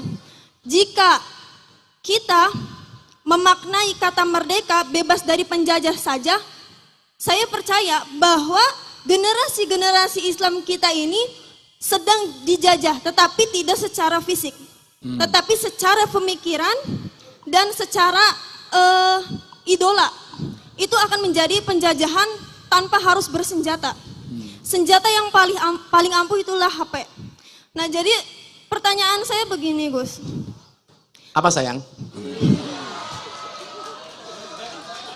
Gimana Beb? Saya percaya Gus bahwa kata merdeka itu memiliki berbagai macam rahasia. Jika Gus berkenan memiliki anggapan-anggapan dari kata merdeka yang sangat dalam, saya minta untuk diperjelaskan kepada kami semua yang ada di sini bahwa kita tidak boleh satu pandangan saja tentang kata merdeka, Gus. Seperti itu. Sedalam perasaanku padamu ya. Kalau menurut Mbak Ayu, definisi merdeka itu apa?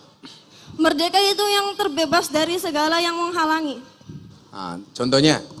Contohnya sangat simpel sekali, seperti Indonesia yang ingin merdeka tetapi tidak ada yang menghalangi, seperti penjajah yang ingin menguasai negeri kita ini. Kalau kita ada penghalang nggak? Ya ada toh, 1, 2, 3, 4 matane. Aduh, sorry. Si Cahya, kamu suka Mbak Ayu ya? Sorry, kamu sama Mbak Ayu beda pemikiran. Kamu mikir Mbak Ayu mikir Gus Miftah.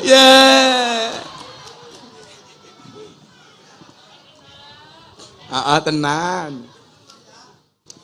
Jadi saya dulu pas kuliah itu ada mata kuliah namanya Etika Pendidikan Islam. Di situ kemudian kitabnya saya lupa.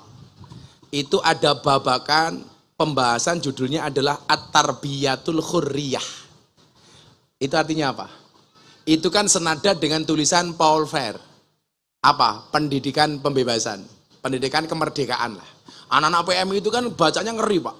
Marxis, Karl Marx, Paul Freire, gitu. Renaissance. Sebenarnya PMI ini geleng banget. Kita pelali sing diwaca sing bangsa-bangsa ngono kuwi. Tapi saya akhirnya diingatkan sama guru-guru saya, oh kamu nggak boleh. Kamu bacanya kayak gitu tapi kitabnya ditinggalkan. Lah ada namanya At-Tarbiyatul Khurriyah. Apa itu berarti? Pendidikan kebebasan. Artinya apa? Merdeka di dalam berpendidikan adalah ketika guru dan murid punya hak yang sama dengan kewajiban masing-masing. Artinya adil itu kan tidak harus sama, Nduk. Pemahamannya adil itu apa? Wadu'u syai'in fi mahallih. Meletakkan segala sesuatu sesuai dengan porsinya. Contoh, belangkon itu tempatnya di kepala, maka nggak boleh saya taruh di kaki. Sepatu tempatnya di kaki, maka nggak pantas kalau ditaruh di kepala. Itu namanya adil. Nah, pendidikan merdeka, bebas itu apa? Bukan berarti kemudian murid dengan guru walaupun punya hak yang sama, tetapi sama secara keseluruhan. Pasti dengan batasan-batasan berbeda. Contoh begini, Pak. Saya itu kuliah dulu suka demo. Tapi yang saya demo dari dosen saya atau rektor saya, itu bukan personalnya, tetapi kebijakannya. Di saat kemudian kita berbeda pendapat di kelas, kita tajadal berdebat, saya pegang satu etika. Kadang-kadang kan begini, murid atau mahasiswa ketika punya kesempatan membantai guru atau dosennya, itu dilakukan di depan teman-teman yang lain. Itu bagi saya murid yang tidak beretika. Kalau saya dulu ada kesempatan dosen saya bantai, Pak. Tidak saya lakukan di situ. Secara normatif saya menjaga kewibawaan seorang guru. Begitu selesai saya datang ke kantornya. Pak, menurut saya begini. Itu lebih memegang apa yang dimaksud dengan at-tarbiyatul hurriyah. Artinya kebebasan itu ada batasnya. Kemerdekaan juga ada batasnya. Contoh begini, kamu suka merokok. Begitu di ruangan ada tulisan no smoking. Kemerdekaan kita dibatasi apa enggak? Dibatasi dengan peraturan itu. Maka enggak ada, Dok. Merdeka yang mutlak itu enggak ada. Enggak ada. Suami itu merdeka sebagai imam. Halah, nyatanya ketemu bojo galak, rampung. Ayo. Apalagi besok istrinya pinter bernarasi kayak Ayu, modar we. Ayo. Dek, aku njaluk kelon. Coba sampaikan ke saya. Apa itu definisi kelon? Hayas, rasito. Gagal maning gitu. Nah, artinya kemerdekaan orang itu beda-beda, loh. Beda-beda. Kemerdekaan saya dengan kamu itu berbeda. Contoh kemarin ada capres telepon saya. Gus, tolong saya dibantu. Pencapresan saya di tahun 2024. Saya nanti minta jadi menteri agama. Saya bilang, oh saya nggak mau, Pak. Saya nggak pernah mau pengen jadi menteri. Apalagi menteri agama. Saya nggak mau. Kenapa? Karena kalau saya jadi menteri, saya jadi pejabat, itu membatasi kemerdekaan jamaah dengan saya dengan jamaah. Betul. Pak Agus mengundang saya, nggak bisa protokoler. Lagian kalau saya jadi menteri agama, umat seneng kalau ngundang pengajian saya, semuanya minta gratisan. Menteri agama amplopan jera pantes ya Pak Dadan ya. Masa menteri agama jelok di amplopi. Nah, maka saya berpikir begini, Mbak Ayu. Kalau saya menerima tawaran jadi pejabat, itu sama halnya saya membunuh kemerdekaan jamaah dengan saya. Artinya apa? Nggak ada kemerdekaan yang mutlak. Mau nggak mau kita dihalangi oleh aturan. Kalau memang kemerdekaan itu harus full, mamane, saya nggak boleh dihalangi oleh apapun. Saya pengen makan apa bebas. Yang terjadi apa? Seperti selebgram makan kulit babi, diposting dengan menggunakan Bismillahirrahmanirrahim. Itu kebebasan yang tidak bertanggung jawab. Kita kan merdeka, nggak boleh dihalangi, tetap ada etika. Maka dia akhirnya dijadikan tersangka. Karena dianggap apa? Dianggap menistakan agama Islam, dianggap menistakan Al-Quran. Kenapa? Karena dia merasa kebebasannya mutlak, nggak boleh dibatasi oleh siapapun. Kira-kira begitu, Mbak Ayu. Ya, ini yang kecil. Assalamualaikum warahmatullahi wabarakatuh. Waalaikumsalam warahmatullahi wabarakatuh. Kamu yang suka speaker di TPA itu ya? Assalamualaikum. Namanya siapa? Nama saya Najril Ilham. Siapa? Najril Ilham. Ariel Peter Pan. Ngeri. Luar biasa. Kalau itu Najril Ilham tuh Ariel Noah. Kalau ini jelas Ariel Sepur. Korel ya. Kamu kelas berapa, Mas? Kelas 1. Nazril apa Irham? Najril. Nazril. Kelas berapa? Kelas 1 SMP. Di mana? Di As-Salafiyah. Umurmu berapa? 13. 13. Kok pada keriki? Kok gedean? Ini bena sama Wasumursat ini. Cita-citanya Irham apa? Mau jadi ustad. Oh, ustad. Keren sekali. Kenapa pengen jadi ustad? Mau gantiin di kampung. Oh, keren ustad kampung. Ya, saya doakan kamu jadi ustad kampung. Sarungnya ngelinting. Berkatnya banyak. Lu nggak apa keren itu cita-cita mulia. Saya itu kalau ditanya Gus, ustad idolanya Gusna siapa? Ustad kampung. Bagi saya mereka orang-orang yang sangat mukhlis. Ngurusi yasinan, tahlilan, ada orang mati, orang melahirkan, semuanya yang ngurusi ustad kampung, betul? Itu keren. Kayak saya dulu nasihat pernikahan sama orang-orang, saya belum menikah. Miftah itu ngawur, belum menikah kok. Sudah memberikan nasihat kepada orang menikah. Ya sama dengan Ustadz kampung, belum mati sudah memberangkatkan orang mati. Aku ya gitu tuh. Mudah-mudahan kamu jadi Ustadz. Nah, pertanyaannya apa, Ustadz Irham? Apa tujuannya orasi kebangsaan itu? Gue tak ajar loh gue. Aku mau ngomong wokeh loh aku. Ya tak ajar nan. Aku udah ngomong banyak dari tadi. Tak sadar gak bisa besar loh kamu.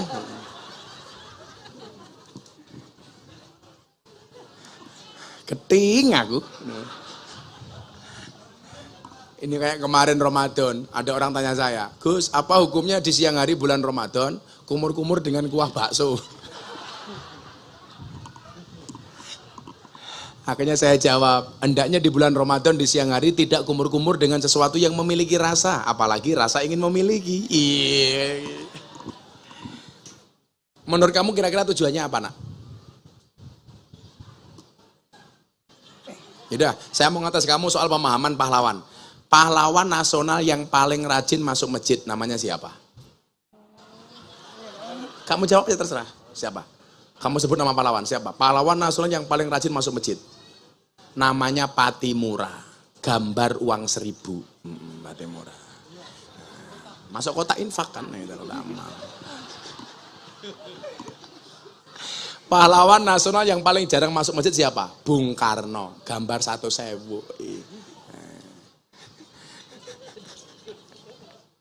Kira-kira tujuan orasi kebangsaan apa menurut Irham? Kamu jawab. Melestarikan budaya. Budayamu apa? Indonesia. Indonesia. Budayanya apa orang Indonesia itu? Budaya orang Indonesia itu, mohon maaf, bukan Valentine. Utang nggak bayar.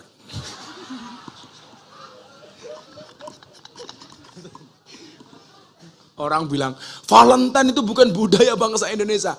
Iya, budaya bangsa Indonesia itu bukan Valentine. Utang nggak bayar, gosop sarungnya kanca. Kamu di pondok juga? Kamu di pondok nggak? Nggak. Oh, katanya pengen jadi ustadz, di pondok. Kamu kalau gosop ya yang apa ya? Yang presisi. Masa kamu kecil gosop saya pakai cahaya? Wah, ya kayak kalong. Saya itu punya, Pak. Santri kecil, gosop saya pakai kancane lemu. Begitu sholat, saya pakai melotrok. Anak-anak baik. Jadi begini, Mas Nazril. Saya itu kan beberapa kali ceramah di hadapan Presiden. Presiden tahu saya itu fokus dan konsen terhadap masalah kebangsaan, terhadap toleransi, radikalisme, dan lain sebagainya. Nah, saat itu Presiden bilang sama saya, Gus, kasihlah pemahaman kepada siswa didik untuk lebih mencintai negaranya. Jadi saya ngomong seperti ini supaya kamu lebih mencintai Indonesia. Coba Nazil, hafal nggak Pancasila? Coba kamu baca. Pancasila. Pancasila. Pancasila. Satu. Ketuhanan yang Maha Esa. Ketuhanan yang Maha Esa. Dua. Kemanusiaan yang adil dan beradab. Kemanusiaan yang adil dan beradab. Tiga. Persatuan Indonesia. Persatuan Indonesia. Empat. Kerakyatan yang dipimpin oleh hikmat kebijaksanaan dalam permusyawaratan perwakilan. Kerakyatan yang dipimpin oleh hikmat kebijaksanaan dalam permusyawaratan perwakilan. 5. Keadilan sosial bagi seluruh rakyat Indonesia. Keadilan sosial bagi seluruh rakyat Indonesia. Pertanyaannya bukan itu, burung Garuda itu cewek apa cowok? Cewek apa cowok? Kok tahu? Karena gagah. Oh, karena gagah. Cowok bukan karena gagah, kamu nggak gagah juga cowok. Burung Garuda itu cowok, kok tahu? Iya kan burung.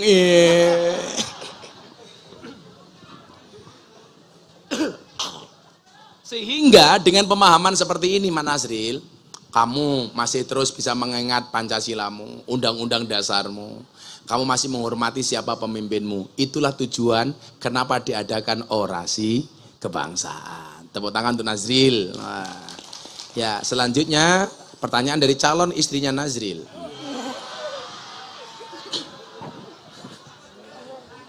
Assalamualaikum warahmatullahi wabarakatuh. Waalaikumsalam. Namanya siapa? Kalista.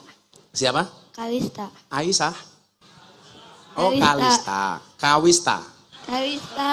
Oh, Kalista. Kalista umurnya berapa, Neng? 13. 13. Oh, sama dong dengan si Nazril. Ya. Ya Allah. Tapi persoalannya Nazril sama Kalista ini seperti Indomaret dan Alfamaret. Berdekatan sih, tapi nggak pernah jadian nih. Kalista cita-citanya pengen jadi apa, Dok? Dokter. Dokter. Saya mau tanya, dokter tuh pinter apa goblok? Pinter. Oh, goblok. Pinter. Goblok. Buktinya setiap orang datang ditanyakan goblok. Pinter. Pak Nazril, kamu sakit apa? Kan goblok tanya. Dokter tuh yang pinter cuma satu, dokter hewan. Nggak pernah ditanya langsung disontek. Ya, sekarang kelas berapa, Mbak Kalista? 7. Kelas 7. Ya, pertanyaannya apa sayang? Bagaimana cara meluas? Cara apa? Bagaimana cara melestarikan wawasan Wawasan apa? alam? Wawasan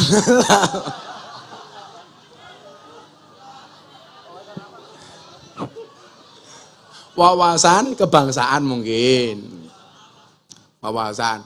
Saya mau tanya sama Kalista. Sebutkan 3 nama pahlawan putri. Cewek. Sama saudara.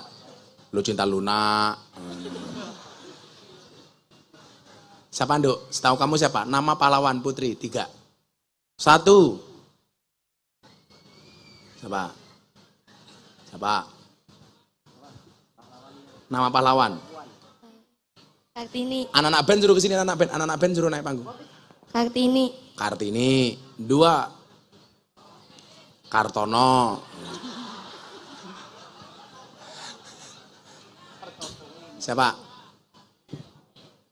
Siapa cewek? Fatmawati. Fatmawati. 3. Siapa? Kalau pahlawan yang Kalista idolakan siapa? Susana. Kartini. Siapa Mbak Kalista? Pahlawan yang kamu idolakan siapa, Nduk? Kartini. Siapa? Kartini. Oh, Kartini. Ibu guyu bahaya. Saya pikir guyu begini karena malu, ternyata enggak, pamer gelang. Lemu temen ya. Bu, kalau ibu dibully dasar gemuk, jawab Bu, sorry saya gemuk karena makan nasi. Daripada kamu kurus makan ati. Iya. Orang gemuk itu kalau foto nggak berani begini, Pak. Tapi miring, set. Khawatir bertukar katon. Ya Allah, sawah kok bokong kabeh ta yuyu. Jadi begini, Dek Kalista. Kalista. Besok dokter, spesialis apa kamu? Spesialis sakit jiwa. Pasiennya siapa? Cahya. Jadi ini penting, Pak. Anak-anak kita seperti ini memang harus mendapatkan pengarahan yang benar dari orang yang benar. Karena kaidah Al-Quran mengatakan fas'alu ahla dzikri in kuntum la ta'lamun. Bertanyalah kepada ahli dzikir ketika kamu tidak mengetahui sebuah persoalan. Maka saya bilang, orang yang salah pergaulan itu lebih gampang dinasihati daripada yang salah milih pengajian. Kalau orang sudah mulai menyalahkan, mengkafirkan, menyesatkan, membid'ahkan yang lain, itu susahnya minta ampun dinasihati, Pak. Tapi kalau cuma salah pergaulan, Gus Miftah ahlinya, presiden para pendosa. Orang-orang banyak kita nasihati walaupun dia nakal. Nah, bagaimana? Saya minta sama Kalista 1 saja deh. 1. Coba. Wawasan kebangsaanmu, kamu coba pahami 4 hal saja yang tadi Gus Miftah bilang. 4 pilar tadi apa, Nduk? Pancasila, Bhinneka Tunggal Ika, NKRI, dan Undang-Undang Dasar 1945. Itu dibaca, dipahami. Insya Allah kamu akan jadi warga negara yang baik ya. Masing-masing 300.000. Nah, dari sana dulu kamu cowok terakhir. Mbak Ayu dulu. Ini sebagai hadiah apa sebagai mas kawin? Iya. Mbak Kalista. Sebentar itu dikasih kaosnya satu nanti dikasih kaos. Ini nih. Ini. Si sama Maning, si Irha Nazril, ya pas Cahya uangnya habis. Cahya kalau tak kasih uang tuh beli apa Cahya? Ditabung, bener. Kalau uang itu ditabung bukan dicelengi. Makanya ada bayi tabung, nggak ada bayi celeng. Ya. Iya. Diangkat fotonya ada BRI itu. Iku boleh sedeng bajunya segini ya. Ini dibuka.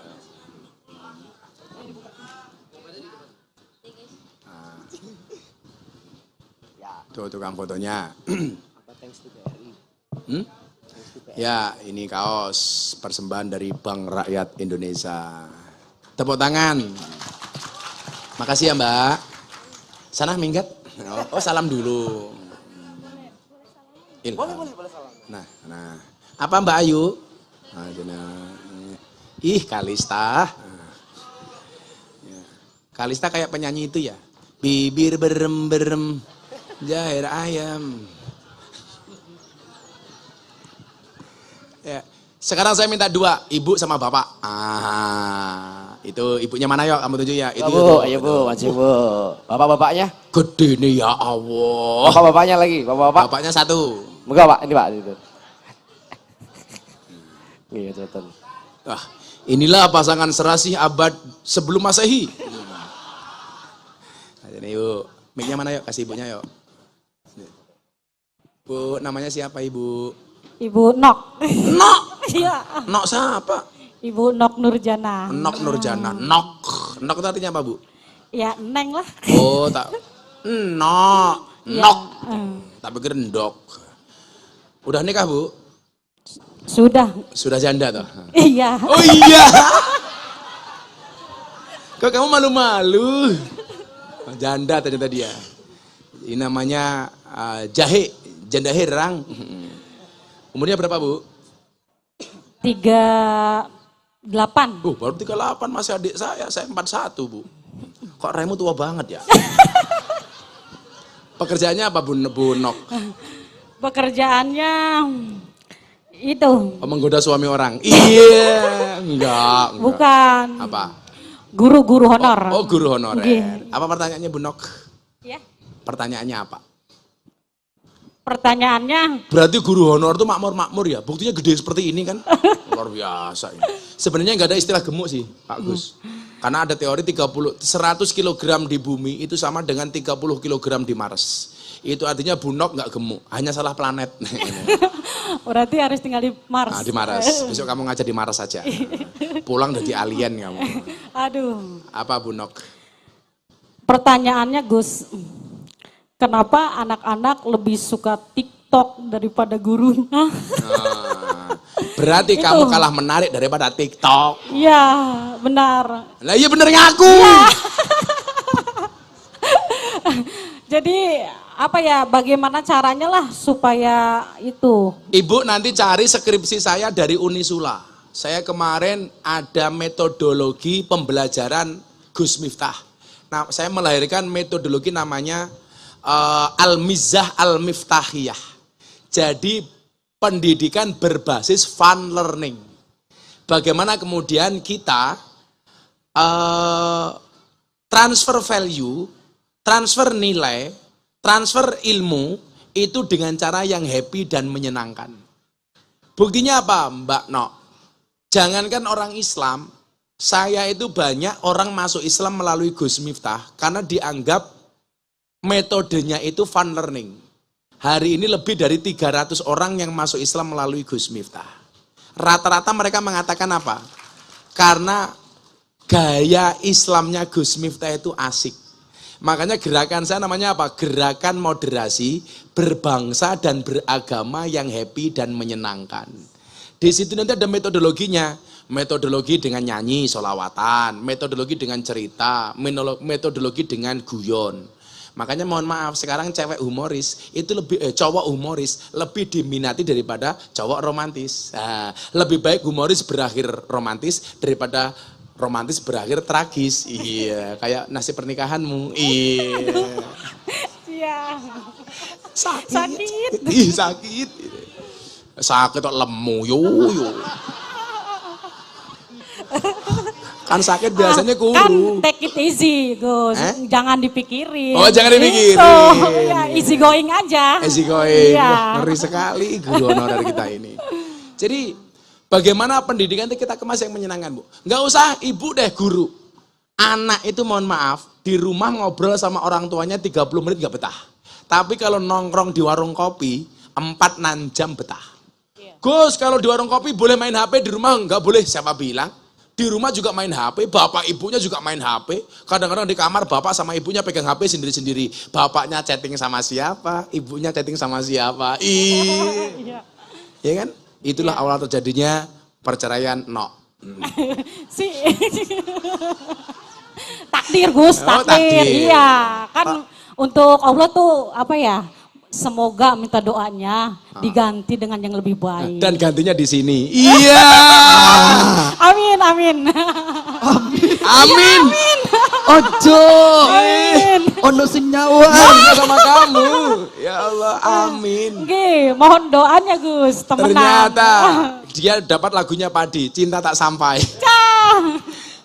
Jadi bagaimana pengajaran kita itu menyenangkan. Contoh begini. Yang tadi saya bilang, anak itu duduk sama orang tuanya di rumah 1 jam aja nggak betah loh. Tapi kalau di warung kopi Pak, berjam-jam dia betah. Ternyata apa? Yang pertama analisa saya.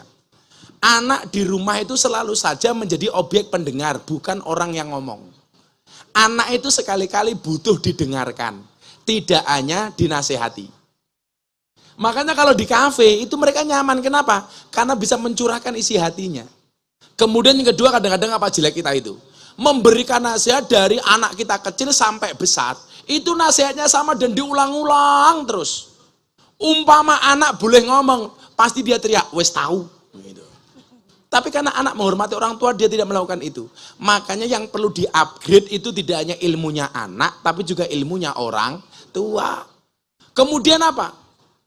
Nasihat yang bapak ibu dulu dapatkan dari orang tuanya, bisa jadi sudah tidak cocok dengan anak hari ini. Kalau dulu Pak, mohon maaf, anak-anak kayak kita dulu Pak, mau mainan tembak-tembakan, nggak ada Pak tembak-tembakan kayak di mall gitu. Coba kalau dulu kita Pak, apa? Paling pelepah pisang, kita buat tembak-tembakan. Kita mau bikin mobil-mobilan, cukup dari kulit jeruk. Betul Bu? Itu sudah bahagia. Bannya pakai apa? Sandal jepit swallow.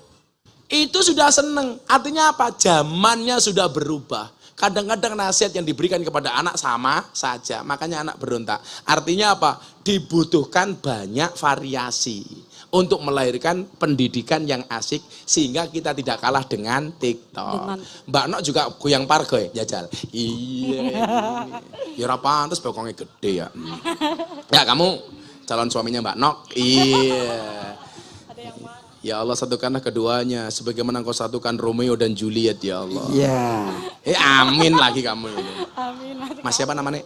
Ahmad Badruz Zaman. Ahmad Bus, ngeri sekali namanya. Ahmad Badruz Zaman. Apa Mas Badruz? Ngajar di sini? Bukan, Guys. Di mana? Di daerah sendiri, di lingkungan sendiri. Oh, dengan sendiri. Iya, suaranya serak basah karena grogi dekat sinok. Iya. Santai saja Mbak Nok, kalau jodoh pasti ketemu. Nah, ketemunya di mana? Di pelaminan. Nah, sebagai apa? Sebagai tamu. Sakitnya hatiku dong. Iya. Kan kamu kayak pohon pisang. Apa tuh? Punya Bila berbuah satu kali. Punya jantung tapi nggak punya hati. Iya. Apa pertanyaannya Mas Badruz Zaman? Iya, ya, bismillahirrahmanirrahim. Assalamualaikum warahmatullahi wabarakatuh. Waalaikumsalam. Yang saya muliakan kepada Bapak Kiai Haji Maulana Habibur Rahman atau Gus Miftah, yang saya tanyakan bagaimana cara menanamkan kiat-kiat yang tepat kepada para murid ataupun para santri untuk senantiasa selalu menghormati ataupun mengagungkan kepada para masyayikhnya atau para gurunya. Terima kasih. Mohon maaf. Wassalamualaikum warahmatullahi wabarakatuh. Waalaikumsalam warahmatullahi wabarakatuh. Saya itu mikir begini ya. Kitab taklim ketika Adabul Alim wal Muta'alim itu seharusnya yang membaca itu murid, jangan guru. Sehingga kalau yang membaca guru, seolah-olah itu penjajahan kepada murid. Kalau bab hormat kepada guru, itu yang membaca murid, ya kan? Sama halnya ketika saya ngaji sama perempuan, jangan sekali-kali membahas kewajiban laki-laki kepada perempuan. Itu begitu pulang, pasti istri bilang, tupah dengerin pengajian Gus Miftah. Seharusnya apa? Kewajiban istri kepada suami. Kita tuh kebalik-balik, Pak. Contoh lagi begini. Kayak kemarin gagal nikah di Jawa Barat gara-gara istrinya minta sertifikat rumah. Pernikahan itu, Mas Badruzzaman. Saya mau tanya begini.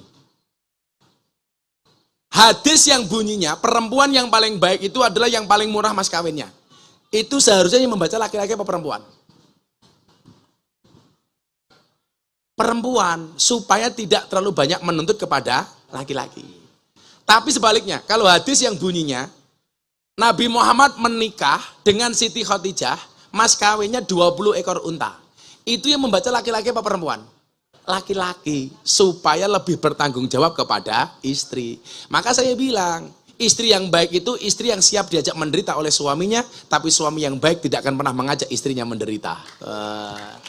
Nah, kita itu hari ini dalam pendidikan juga sama. Jangan sampai sebenarnya dalilnya itu bagus, hormat kepada guru, tapi ketika dibacakan oleh guru dikira menindas murid. Maka kewajiban murid untuk membaca itu dan memahaminya supaya hubungan dia dengan guru itu baik-baik saja. Demikian juga sebaliknya gitu loh. Nah, saya itu melihat dakwah di Indonesia itu banyak setak bahkan gagal gara-gara apa? Misdalil. Artinya misdalil apa? Menempatkan dalil tidak sesuai dengan porsinya. Nah, itu perlu kita olah, Mas. Jadi, kalau yang saya bilang, kalau saya sebagai murid, saya baca betul Ta'lim Muta'alim. Saya baca betul itu kitab etika pendidikan Islam itu. Sehingga saya bisa memposisikan guru saya sebaik-baiknya. Karena man akroma aliman faqad akramani, wa man akramani faqad akramallah, wa man akramallah wa maswahul jannah. Itu betul-betul saya pegang. Bagaimana kemudian dulu Imam Syafi'i ketika dia merasa dedel bodoh, dia sowan kepada kiainya namanya Kiai Waqi. Di situ dia sampaikan syakautu ila waqi'in su'akhifti. Pak Kiai Waqi, kenapa saya susah menghafal? Fa arsadani ila tarkil ma'asi. Beliau memberikan petunjuk kepadaku untuk meninggalkan kemaksiatan. Fa akhbarani bi anal ilma nurun. Beliau memberikan kabar kepadaku bahwa ilmu itu bercahaya, wa nurullah la yuhdalil asi. Lah, cahaya Allah tidak diberikan kepada orang yang bermaksiat. Kadang-kadang, Mas, kita itu punya anak siswa didik, itu nakal, nggak hormat sama kita, itu banyak faktor. Entah nafkah dari orang tuanya yang tidak benar, entah didikan kita sebagai guru yang salah, dan lain sebagainya. Artinya apa? Dibutuhkan introspeksi dari masing-masing pihak. Sehingga tidak serta-merta menyalahkan seorang anak. Mungkin seperti itu. Yes, makasih. Karena saya harus kembali ke Cirebon ini. Ya wes, rondone 400. Condo. Pak Guru, Mas Badrus 400.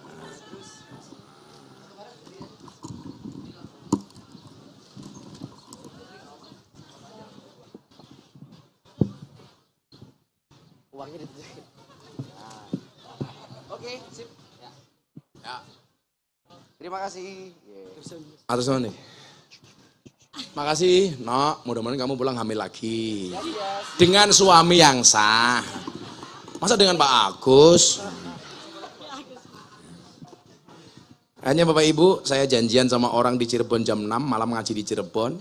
Saya minta maaf atas segala kekurangan. Mudah-mudahan sowan saya ke sini Pak Agus sedikit bisa memberikan gambaran bagaimana kita mencintai bangsa ini.